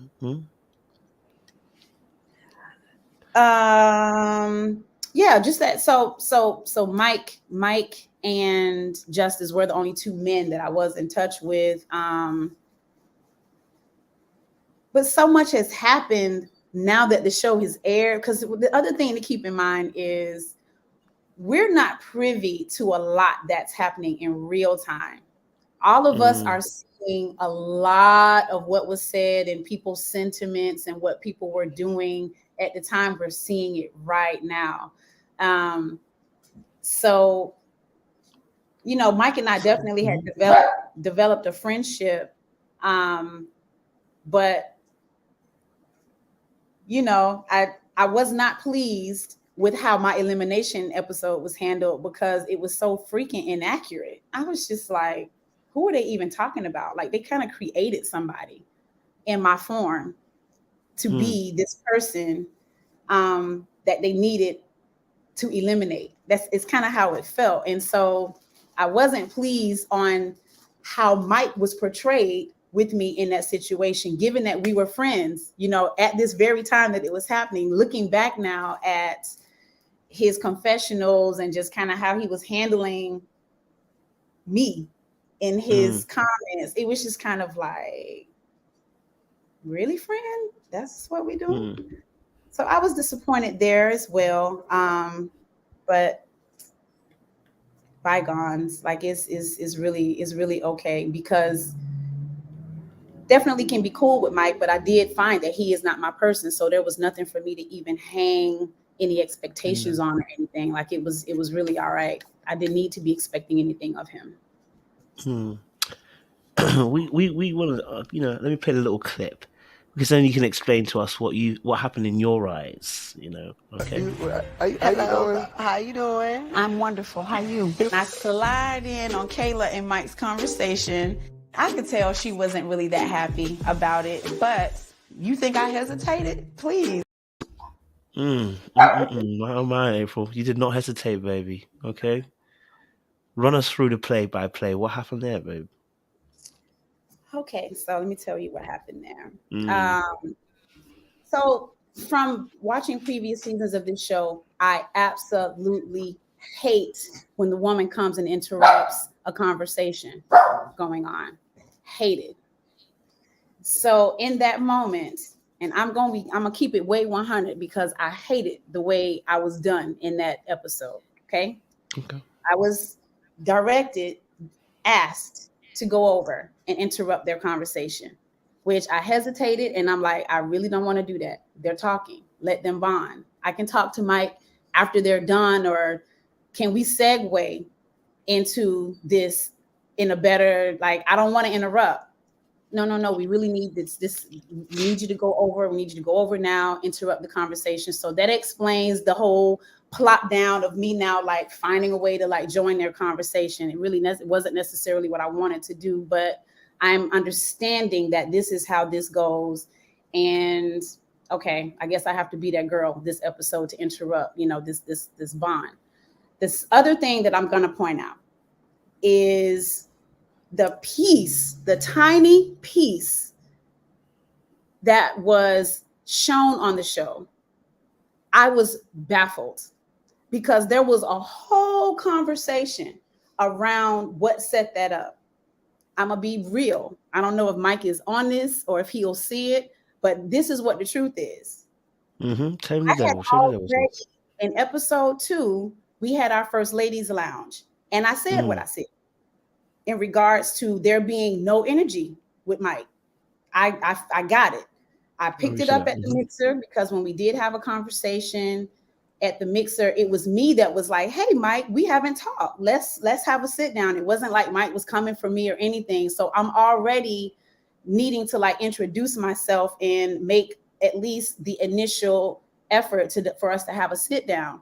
And, you know, the conversation was it was okay, but he wasn't really giving a lot to tell me that he was like really that interested. So I'm like, okay, well, too bad. He's beautiful, but I don't know. I don't know about this. Let me just see. We get to the brunch, had another opportunity to talk. And once again, I'm just like, got it. I'm not your person. I'm not your type. You know, basically, he pretty much said that. I'm not used to dating a woman like you, or there was just nothing there. No problem. So we get into the sit down with Tommy. And it was my truth. And I literally looked at Brandy and said, girl, he is all for you, because there's no energy here. Like everyone, others had him in their top. A few others had them in their bottom, but I knew Mike didn't stand a chance of going home. So my truth is that there is no connection. So there's that. Fast forward now a week later, and we get into this circus date, and Mike is actually in his feelings. He was not happy with me. He was not happy with Sharice. He wasn't happy with Kadian, because all three of us had him in our bottom. So he had his individual kind of like issues with like, what's up with that? When he and I had a conversation before we started filming, it literally was him just like, you ain't give me a chance to even talk to you. Like, how you gonna put me in your bottom? Like, that's how you feel? That's what it is? It ain't nothing. It ain't no energy. I'm like, what the heck are you talking about? You tell me. You had opportunities to talk to me and you didn't. I ain't really take it personal, because we are all here to find who's for us. Bruh, it's cool. Like, I'm not tripping on it. But he felt the need to clear that up and to let me know that it wasn't that he wasn't attracted and it wasn't that he wasn't interested. It's just it's an overwhelming process and it's a lot going on, and they pulling us this way and that way. And he talking to all of these people. He ain't never done nothing like this and been in this. I'm overwhelmed. Oh, okay. So then there is energy. Got it. All right. So somebody's asking, why were you sitting on his lap? Because I could. Number one, I could. Number two, where we were sitting on the edge of that sectional, there was like, so let me go there. Let me explain this. So as I switched, okay, my first seat was next to Kayla, and that was intentional. I didn't want to sit between them. And I didn't want to sit on the edge of the sectional because there was hardly any room there. So I sit next to Kayla, and Mike is like, oh, no. You need to come over here and sit next to me because we need to talk. Say less, bruh. No. Oh, problem. So Mike called you over? Yes. Mike and if I'm sitting on that little edge of a sectional, his lap is going to be a part of my seat. Mike fine as hell. Are y'all blind? I mean, so it was very playful, and it was not like there was no tension or static, but the whole, even from him, like, no, you need to come over here so we can talk because I got a bone to pick. All right, I'm going to do that. So Mike and I sat in this very comfortable, very cozy kind of, and I know Kayla was over there like, the hell, but I mean, at this point, this is the part of the show that you do have a little fun with it, because to each his own, and we are all here to connect. So I definitely wanted to find out from him.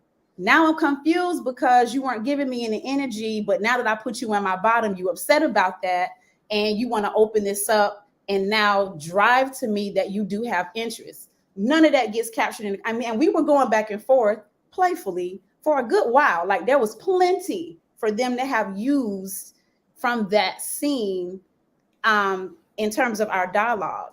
But they chopped all of that crap out and managed to only have me repeatedly saying, but are you interested? Are you interested? I mean, you didn't seem like you was interested. I really was not that pressed about it at all. Once I see that the man he does not see me, I stopped seeing him, period. That's me in life. And so what was playful and what could have been like a really cool exchange between us ended up turning into me looking thirsty and looking like I was very hard pressed that Mike wasn't checking for me. And I was just like, okay, this is so disgustingly wrong. Not cool at all. But that pretty much, folks, is what happened. Okay, so production told you to go and interrupt. You go and interrupt, you sit down. Mike then says, come over, come sit next to me. You then end up sitting on his lap because that's a part of the chair. That's a space that's left. Okay, that's a space that's left. Yeah, no, it really was. It really was. It was a like hardly any room there at all. So I was really kind of shocked that he was like, "No, come sit here." But again, it's a cute, playful, fun moment. So why not? Let's have some fun with this. So yeah, I sat there. So at any point, were you not aware that Kayla was right there with her legs on his lap already? Yeah, I didn't care. So I think that's why they shot it the way they did, because you didn't care. No, I mean, in that moment, because we are all in these social. I'm not saying you're wrong, by the way. I'm saying I don't think they edited it wrongly. It's your energy. You feel that. Okay. You said you don't care. So they're gonna shoot it that way with those in that particular way where it looks like you don't care. Yeah, because in that the coziness of it all. I mean, yes, she is sitting there with her legs all up on his, but again, my preference was to just sit next to her and not really get in the middle of their whole thing. But I played into where we were kind of led in that regard. And I did have some fun with it because, I mean, she up on him and I'm up on him. And it's really all fun and all love. There really wasn't any like intentions to like disrespect the situation. Of course. But we are all there to have fun and to connect and not to be so uptight and just to kind of relax. And, you know, if Mike and I were having a conversation, that's exactly how I would be. I honestly would be nestled right on up, all up in his armpit, you know, because I mean, y'all, we were enjoying the moment. At least I was. Did you notice Kayla's energy shift? Oh yeah, definitely. That's why I said in the confessional, like I knew she wasn't feeling it. But I also know that she knew what was up with that. Like, it's just not something I would have just naturally have just sat down and done on my own. So I, you know, of course her energy shifted, but she gets it. She knows that there are just going to be points of tension introduced and created for us to react to things. And that's what that was. So there was like never even, in fact, Kayla is the female cast member I talk to most right now. That is my doll. I love her. Mm-hmm. So I want to challenge that a little bit, right? Because I think production does stuff. I think they do. They are the kings of edit. They're the kings of manipulation, right? They hold all. But they told you to cards. And I agree. They told you to interrupt. They didn't tell you how to interrupt. They left it to you to interrupt, right? Mm-hmm. Then they shoot that scene. Because now, when I look back at that scene now, just by hearing what you're saying, I can understand why they shot it the way they shot it. Because if you feel like, shoot, I can do what I want, they're gonna shoot it like, shoot, I can do what I want. You know what I mean? Like, I know, and I know that it may not seem like that's the only way you felt about the situation, but if that's the energy that you felt, they're capturing the energy in that moment, so they edit in a particular way. So it's like when they shot it, if like for instance, if they told me to go and interrupt that conversation, I'm gonna struggle. So I'm really gonna struggle. If now the girl comes to ask me to sit on her lap or wants to come and sit on my lap, it's not my natural kind of inclination to go and do. I wouldn't be necessarily comfortable with that. And you would see that come across on the camera. I wouldn't be necessarily comfortable with that because I would be thinking about the other person. But because you didn't mind, you didn't care. That's why they catch it like that. This is what I'll say to that. And y'all at this point, y'all know or have an idea of Kayla's personality, and she's very confident, very strong, and fearless. And so, if anything, it was probably that energy that I was matching in terms of like, okay, so if I do need to be a part of this conversation and I do need to interrupt it, you know, I'm not intimidated by whatever their connection is or whatever's going on there. I am now a part of this conversation and I'm present. So again, not to be disrespectful in it, more playful than anything else. But at the same time, I'm not there to cower around any other woman or to be mousy or to tiptoe in like, you know, I am there to make a connection. And honestly, if Mike had been a more straightforward or even just speaking more into his interest for me, then it probably would have been a little bit more competitive because he was an interest of mine at the moment. But now that he's opening up this conversation again, I mean, I am extremely intrigued now because what you were doing versus what you're saying is kind of like different. And he legit seemed bothered by it. I can't believe you put me in your bottom. And I was so bewildered with that. So it really kind of became like, Kayla, my love, I know you're here talking to him, but the same way he interrupted his own conversation with her to have me come sit next to him, because now this was a conversation that he really needed to get off his chest or whatnot. That also led into some of that energy, because it really wasn't like I came and hijacked their entire conversation. Mike really did switch gears towards me when I sat down, because I felt like he really wanted to get that thing off his chest. And it did leave Kayla kind of just sitting there like, what the hell? Yeah, Kayla is, she's a strong-willed person. She might be misguided in some of her energy, but she is strong and she's very smart. She's young though. Y'all gotta remember, Kayla's 30 years old, 31. That's a very young age, especially to be successful. She's great at what she does. She's got a lot going. But I also know that she's got a lot of maturing to do and growth. But she's a strong young lady.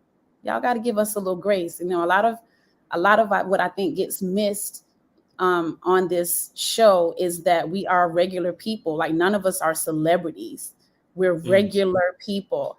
And a lot of us are literally seeing ourselves in ways that we never have. Some of us most likely are probably cringing at this version of ourselves that we're seeing. We're seeing ourselves unravel. We're seeing ourselves make fools of ourselves. We're seeing ourselves make not so good decisions. We thought we might have been in control or had a certain like handle on our being and on our character. And we get in this situation, and some of these like I'm just gonna get on here and be cute and flirt and get a man.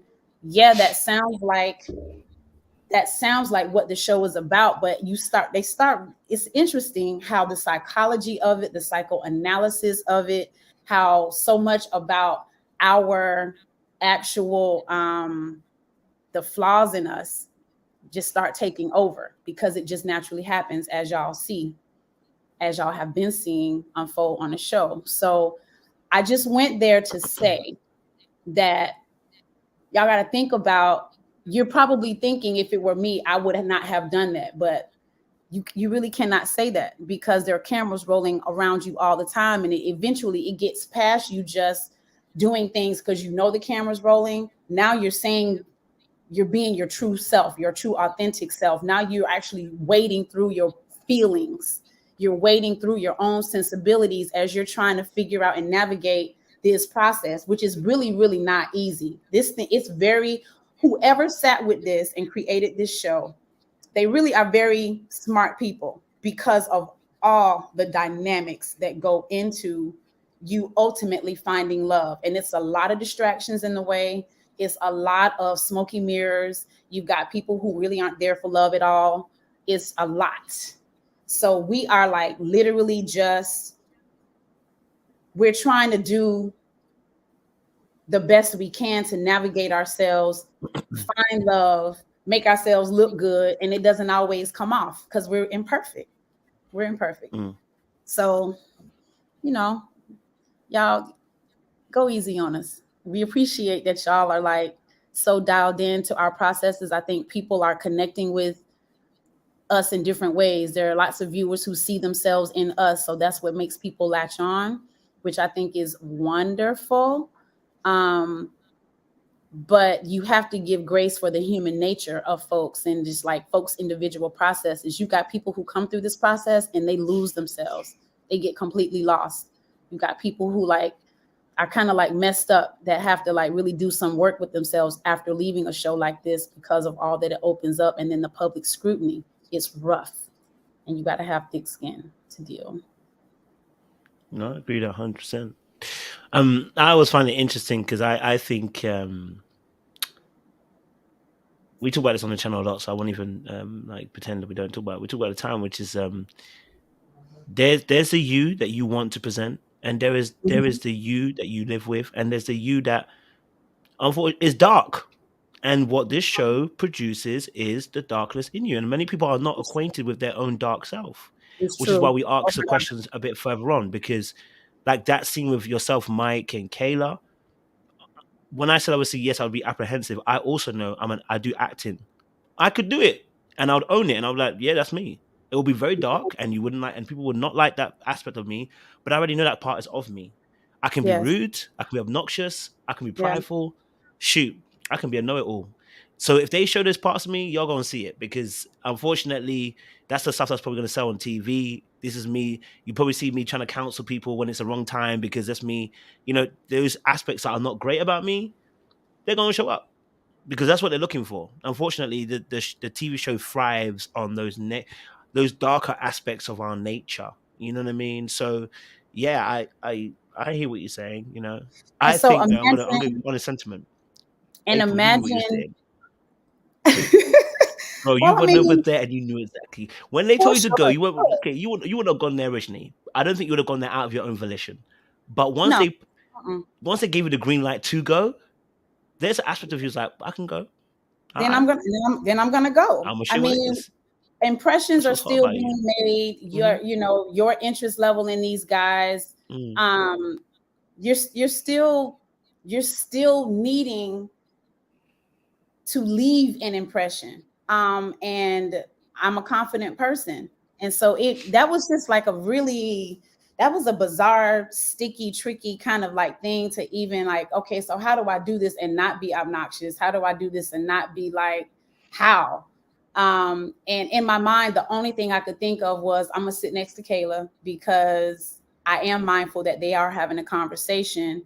But at the same time, I have a strong personality as well, and I'm confident as well. And if I'm going to be sitting amongst folks, then my presence is definitely going to, it's going to be noted. Again, I was thrown off when Mike was like, come sit closer. Thrown off completely. I wish they would have at least kept that, so it would have made sense when y'all saw me move from one place and go to the other, because now again, his inclusion of me in that conversation and him leading the transition and the shift from their talk to our talk, you don't see that. So I want to be very clear about that. Like, no, none of that is ever how I would move in that situation. And I'm pretty sure knowing Kayla, I'm pretty sure she would have twisted them fast hips right over there and did the same exact thing. I'm sure of it, but it would have been all in love, because at that point there was no beefs and there was nothing between the females really. Not seriously, not like things didn't start like blowing up between all of the female personalities until a little bit later. So it was really harmless, I feel. But again, we don't control the editing. We have no control. That was probably the one thing that had my anxiety up about this show, is we don't know what things they're going to take that we say and apply it to what. We don't know how they're going to make us look. We don't know how this editing is going to be. And I mean, I was on pins and needles the whole time. I was livid at my elimination episode because it just wasn't accurate, and it was a it was a poor representation of me. It was not cool. But to get off, to be done with the show, I was just kind of like, okay, now I can exhale and I can just like kind of really like, I'm clutching my pearls every week, because you just don't know how we're going to be received, even by the viewers and what people are taking from us. So I was really happy to like kind of get off the ride, really, especially given that there was not a man there for me to take seriously. It wasn't, and I do still watch the show. And yeah, so what happened in elimination? Some of your That's right. You're asking what happened in elimination. What specifically happened for you in elimination? I mean, you took it quite gracefully. I think it was one of probably the best exits I've ever heard in my entire life. If I'm honest. Well, yeah, it was very gracious in the way you took it. So let me just say this, Kojo, that I'm a part of. Like, once I was cast on the show, again, I'm still rooted in the earlier seasons where it was not about this drama and this cattiness and like just the beefs that's happening between the women. It really was about people connecting. Now, of course, there would be jealousies, and it is a competitive environment. So there's going to be some popping off between women who are like checking for the same guy or whatever. Like, that does happen. But it was very important for me to be the Black woman that I want to see on TV. And that Black woman is not beefing with other Black women, especially over no dude. Like, we're not, I felt like I wanted to represent something really powerful and really strong and really beautiful and really, my maturity, where I'm at in life at the time. Of course, I'm 46 years old and we're filming this. And what do I look like? Involving myself in anything other than the purpose I was there for, which was true love, which was to really connect with someone and find, somebody really special for me. So that was the first thing, right? My graceful exit had everything to do with what I just shared and just me as a person. I'm not out here playing myself and making myself look stupid or crazy for any reason. And if you think about it, if I'm not really connecting with any of these men, why am I mad? And what am I in my feelings for? And what am I reacting at? Because for me to stay now would have meant, all right, let me now pivot and let me shift my behavior, my character, and how I'm getting along with or how I'm coming off to these men to make them like me so they don't vote me off. But at the end of the day, what I want to manifest ain't here. So, okay, I'm good with it. I can accept that y'all don't feel I'm ready to love, that it's this selection of men that I had nothing to do with that really ultimately sealed my fate. It really had nothing to do with anything else. And that was not something I was about to take personal. That group of 9 men, none of them were my person. And I was all right with leaving. That's fair. I mean, you still got to take a graceful exit, though. You know what I mean? It still takes somebody to take a graceful. Other people have barely had a connection and still wild out on the exit. So it was a very gracious exit. I mean, let's be real about that. In that moment, it's rejection. In that moment, and that does not feel good to anyone. Even though I could process what was happening, and even driving into it, I felt like, let me brace myself and be prepared to be the one to be let go and sent home, because that's it, especially if you're not thinking you're going home and now you got to react to that. These cameras are in your face. Like, it really can be a play on a person's ego. It's a play on, how they think they being seen and all of that.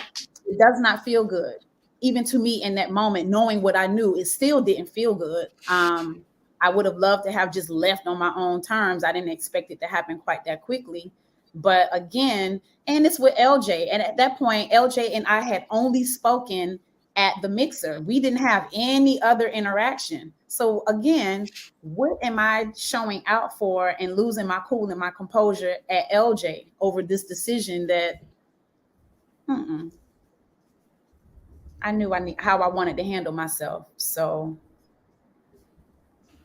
No, I get that. And like I said, I think it was a gracious exit to her. So you did well in the face of that rejection. You did well and handled yourself, and rose your stock up even more. Because it was a gracious exit.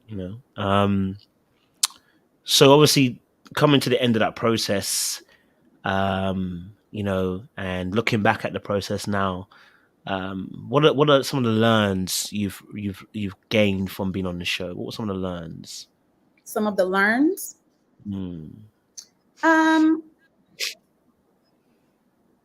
Well, you know, I already being comfortable with being single and my oneness and my singleness, that was already a thing. Like at the end of the day, I feel like no matter what, if I have to retreat back into like just being singular in how I think, feel, move, or whatever, I can do that because I'm content in my own space. But what I realized with this show was that just because I didn't make it to the end or I did not connect with someone, it didn't turn me off from the process of dating and wanting to like be with someone and find something meaningful. If anything, it like doubled me down on what it is I want to experience in a relationship. Like we say and share so much in those confessionals, y'all don't even like see it. There's just, and I get it, there's hours and hours and hours and hours of footage to edit. But I was very clear and very specific about what I want to attract, and hearing myself say it out loud. I said this before in another interview moment. It's like a sonic boom that I took this platform and I got up here boldly, confidently, fearlessly, and said, I want to attract this kind of love and this kind of, if it's not this, I don't want it. I'm fine to going back to my singleness. I'm really okay. I don't have to marry. I don't. Mm-hmm. However, if there is love for me, I know what I want it to feel like, and I'm not afraid now to, like, I've gotten past that part where I just don't want to deal with that emotional part of me, that part that helps me to detach emotionally so fast. This is now where I'm like, you know what? But I think that chapter is closed, and anything meaningful that has any depth, any real connectivity, you can't be that way. And you really do have to open yourself up to all the vulnerabilities, even the lowest of lows and the pains of love, because that's what love is. It's the totality of it, not just the parts of it that you want. So the parts of me that have grown, that now actually I'm open and I'm embracing and seeking that kind of love, that was a big learn for me, because at one point I was so close to it. I didn't want to be bothered with it because I didn't want to deal with the potential, the possibility of unraveling if that thing doesn't work, or if I have now committed my entire self and aligned myself with someone else and it doesn't work. I didn't even want to deal with that part. I didn't want to deal with me in that. I just didn't want to deal. And I was very close. And now I'm not. I'm definitely, I think, evolving to want to really experience beautiful Black love with a beautiful Black man that is just for me. I like that. That's heavy. I like that. Good bars. Any regrets? Any regrets from doing the show? Any regrets? Yeah. I can't say that I have any. Because, I mean, my time on there was so short. I regret that I have to like do this little itty bitty piece of damage control to like explain to people how I was portrayed in that elimination. If anything, that probably is the only thing that I'm just like, damn, you know, now I have, you know, there's a population of folks that has a certain opinion that might not ever see me in this setting to explain this and to connect with me in this way and really honestly get to know me.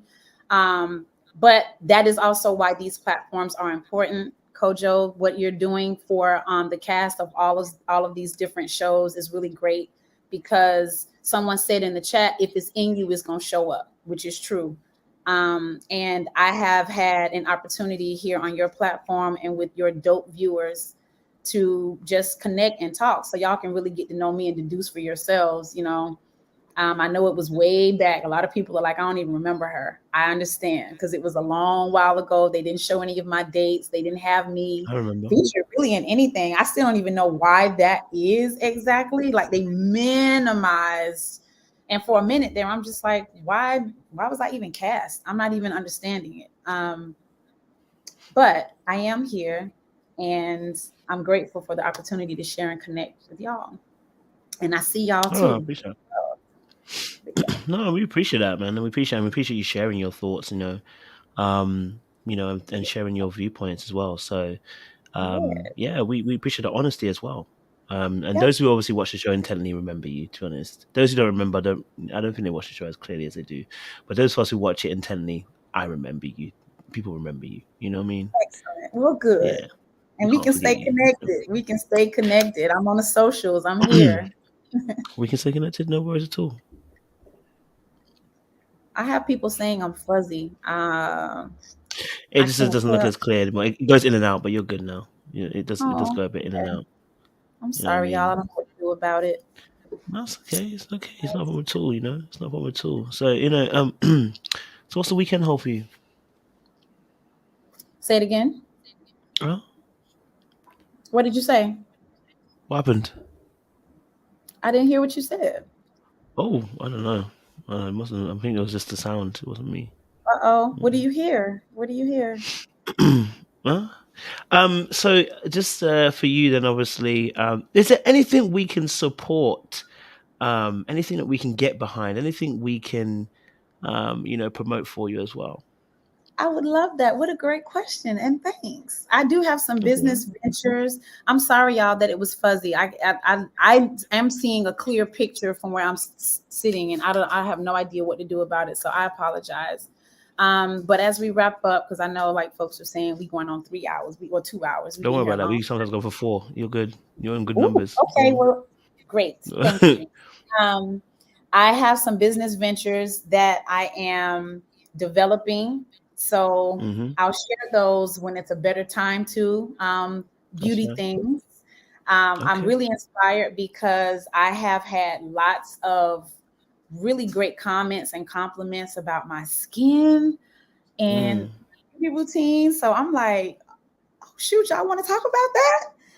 Okay. So I'm working on some things around what it is I'm doing that's working for my life. And if I'm able to inspire and motivate and help and just show y'all what I'm doing, perhaps you can get some of this good life. I mean, I think the plant-based thing was a really big turning point in my life during COVID. I did go plant-based. So I'm going to be talking a lot about that on my Fit page, which is at April Raquel Fit. I am ambassadoring with a group called the Detox Now, and their entire movement is about the ultimate care and health of the womb, female womb, our gut health, and we dealing with all kinds of conditions, PCOS and endometriosis and fibroids. In fact, that's what led me down this path. I had uterine fibroids, and I had them removed back in 2012. They came back in 2019, I want to say. And I was like, oh my God, I'm about to go through this again. And it was a surgery that I have absolutely no desire to repeat again. And a girlfriend of mine told me about this process of eliminating the fibroids naturally. And I'm like, there's no way. Like, how was that even possible? So my mind just got opened up with research. I took some time and I just watched all of their YouTube. They're on the Breakfast Club a lot. They had so much to talk about. The Black, just this 80 to 90% of Black women deal with fibroids. And it's like, well, why is that over all races? Why are we so targeted? And what is going on with our culture or our anatomy? Like, are we plagued? What does this mean? And it come to find out, even though there could possibly be things in your genes that might contribute to you getting fibroids, it mostly is your diet, and the food is the killer or the medicine. And so I got very, very tapped into that, because I'm like, oh my God, are you meaning that we are doing this to ourselves and generations of Black women who catch hell living with fibroids and dealing with the complications of them? I mean, they're very debilitating to our overall lives. And come to find out, it's because of what we eat. And that's all I had to discover. And I changed everything about that. And I do feel like it is showing itself in my athleticism, because I'm still very athletic. And that's a mission of mine. Like, I want to grow old gracefully. I still want to be active. I want to be fit. I want to be foxy when I'm 80. God gives me those years. Amen. I still want to wear heels. I still want to be, yeah. So in order for me to maintain and to be able to now be thinking about what this next half of my life is going to look like past 40, I need to do all the things. And this plant-based journey it's not the easiest, but it really is something that's worth it once you start feeling in your body and seeing in your skin and in your hair growth, in your energy level, your body absorbing all the right nutrients, how it responds so positively and quickly to your lifestyle and how you want to look. So April Raquel Fit on Instagram is where a lot of that conversation is happening. And music endeavors and performances and shows and just, me inspiring all that Black girl magic does happen at my The Real April Raquel music page. So I hope to stay connected with as many of you as possible, especially on this plant-based thing, because I'm seeing lots of comments made about just the challenges and trying to be plant-based and not. Let's talk about it more, because if I can inspire anyone to make better decisions for their individual needs for their life, I'm here for it. And I'm hoping to be a vessel in that regard.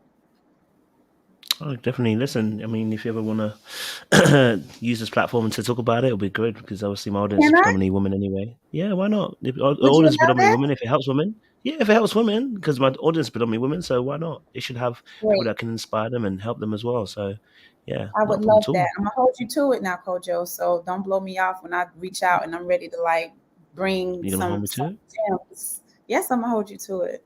You can hold me if you want. We've got a whole chat full of good folks that is most definitely witness to what you just said. So no worries at all. I'm here to help. You know what I mean? I'm at your service. Just a quick question as before we go. Just asking for a friend. This is a question for a friend. So obviously you said that many of the men on the show weren't actually your age. So what's the lowest we can go to in terms of dating here? Oh, Kojo, what motivates such a question? Why do you ask?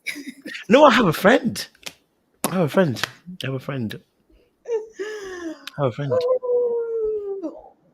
you don't have to even answer that now if you don't need to. You know what I'm saying? We can talk about this over, vegan dinner. I've never had it, so maybe that would be a great time to juice me.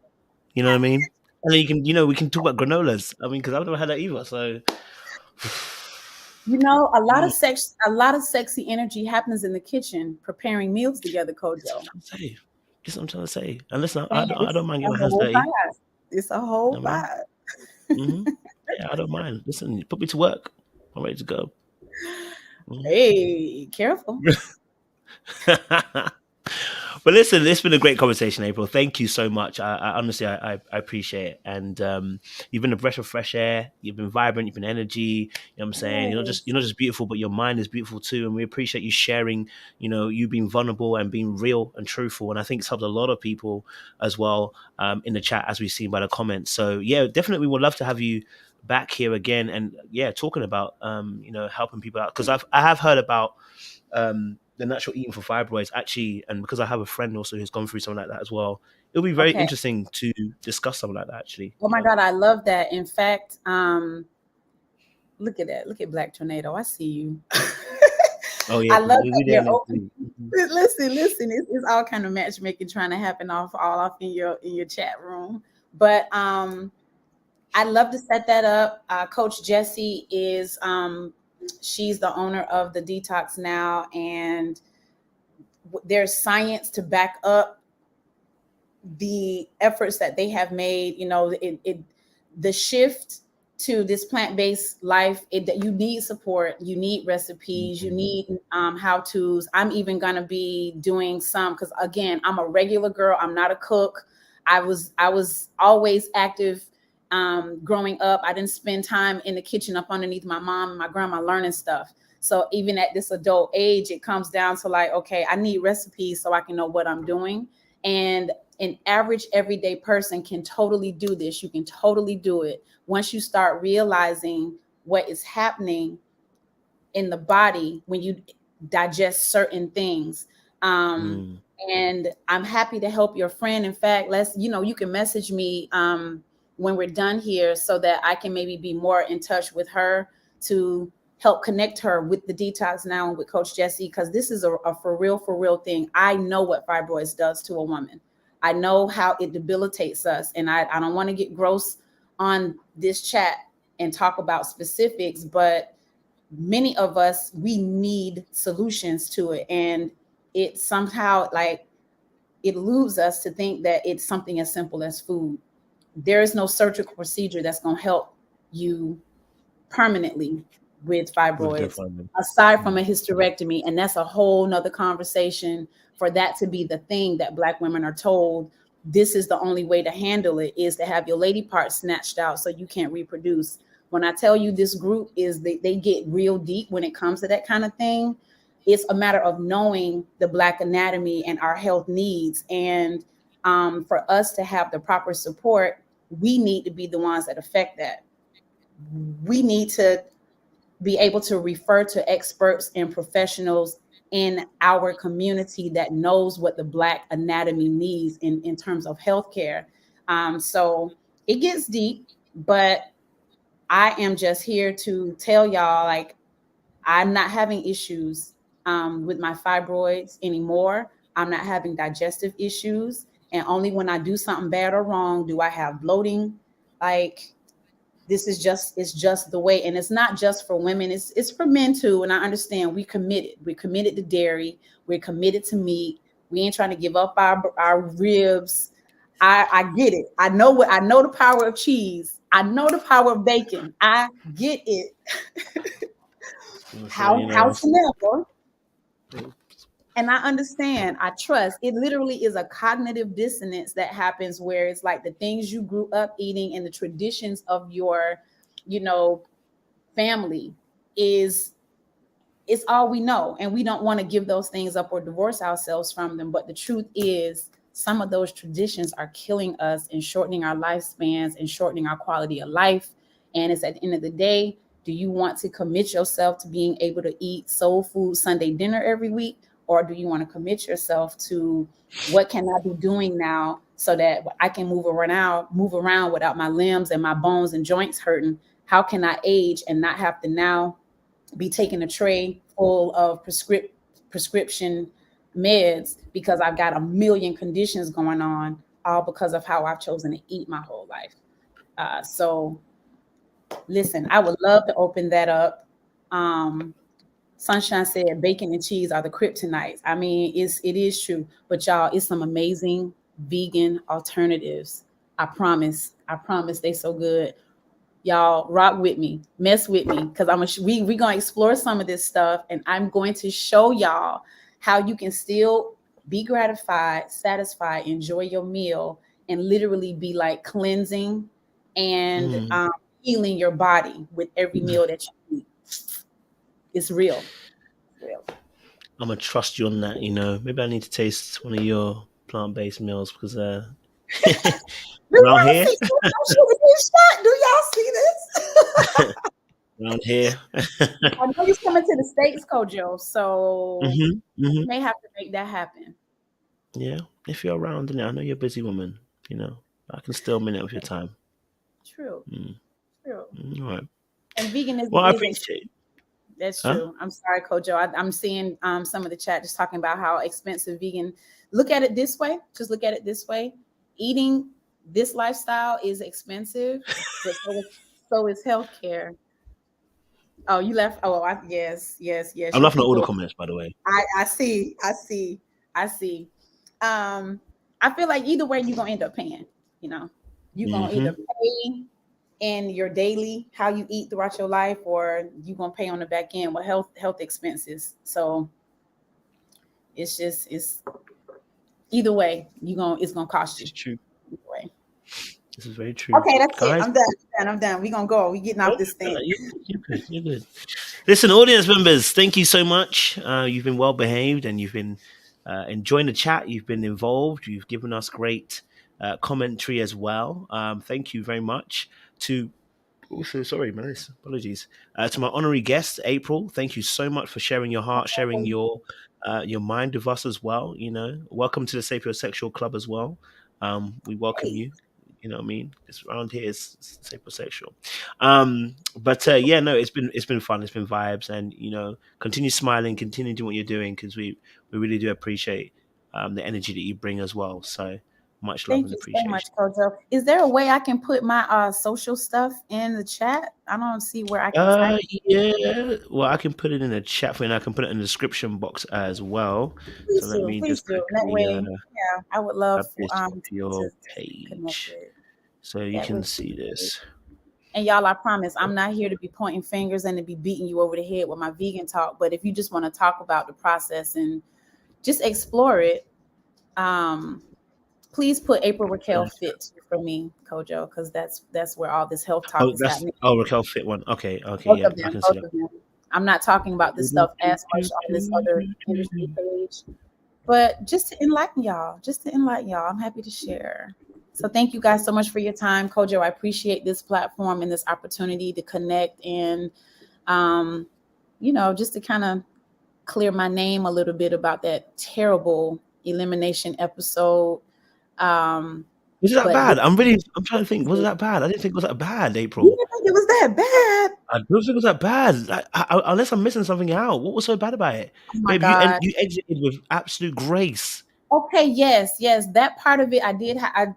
I can own and be good with how I was eliminated, but I mean, just the way I was presented, like, to me, Ms. Lily, like, thank you for saying that it wasn't bad. Like, okay, but I'm the person that is like watching how like misrepresented I was on that screen. And it like, this is now the real part. This is what I'm telling y'all. Real people are feeling stuff, as a result of going through these processes. And it just, I'm like, I just didn't love it at all, but I'm happy to know that it wasn't just like this horrible, horrible thing. But I needed to be very clear that that's not me. That's not how I would handle myself. And that literally was editing. I'm not one that. I'll be honest with you. None of us can remember anything bad about anywhere close of your elimination. Yeah. I mean, because I ain't come with all that smoke. That ain't me. I'm not doing that. Yeah, because we didn't see that on the show. We didn't see you with smoke on the show. No. We didn't see you leave. We didn't see you badly. I know. That's what I'm saying. I'm trying to think what part I didn't see anything bad as you were living. You just gracefully said, you know what, I'm gonna take it on the chin. I'm not thirsty for a man. And that's what I didn't like. Okay. That's how it made me look. And I'm like, who is this girl? Like that part. That's the situation, you and Mike situation, you mean? That part. Okay, fair enough. Specifically that part. But y'all have been so gracious to me, and I appreciate you each. And the reunion show is coming up. That will most certainly be one to watch. Y'all ain't gonna want to turn away for a second. So get your popcorn and your dark liquor handy and be front and center when that time comes, because we're all back together again to rehash the entire season, and it will be something to watch. Okay. No, I appreciate it. All right. Thank you very much, April. Audience, it's time for us to go. But it's been an amazing time with you guys, as always. And April has been amazing. And I'll let you know some updates, guys, as well, right? All right. But yeah, we appreciate you lot. And we'll see you soon. Hopefully we'll have April back on the show on here as well to give you guys some key information as well. All right. So good night, everybody. Have an amazing week. Mwah. Oh, baby. Don't do that to them. Appreciate you guys. Stay lots of loaded.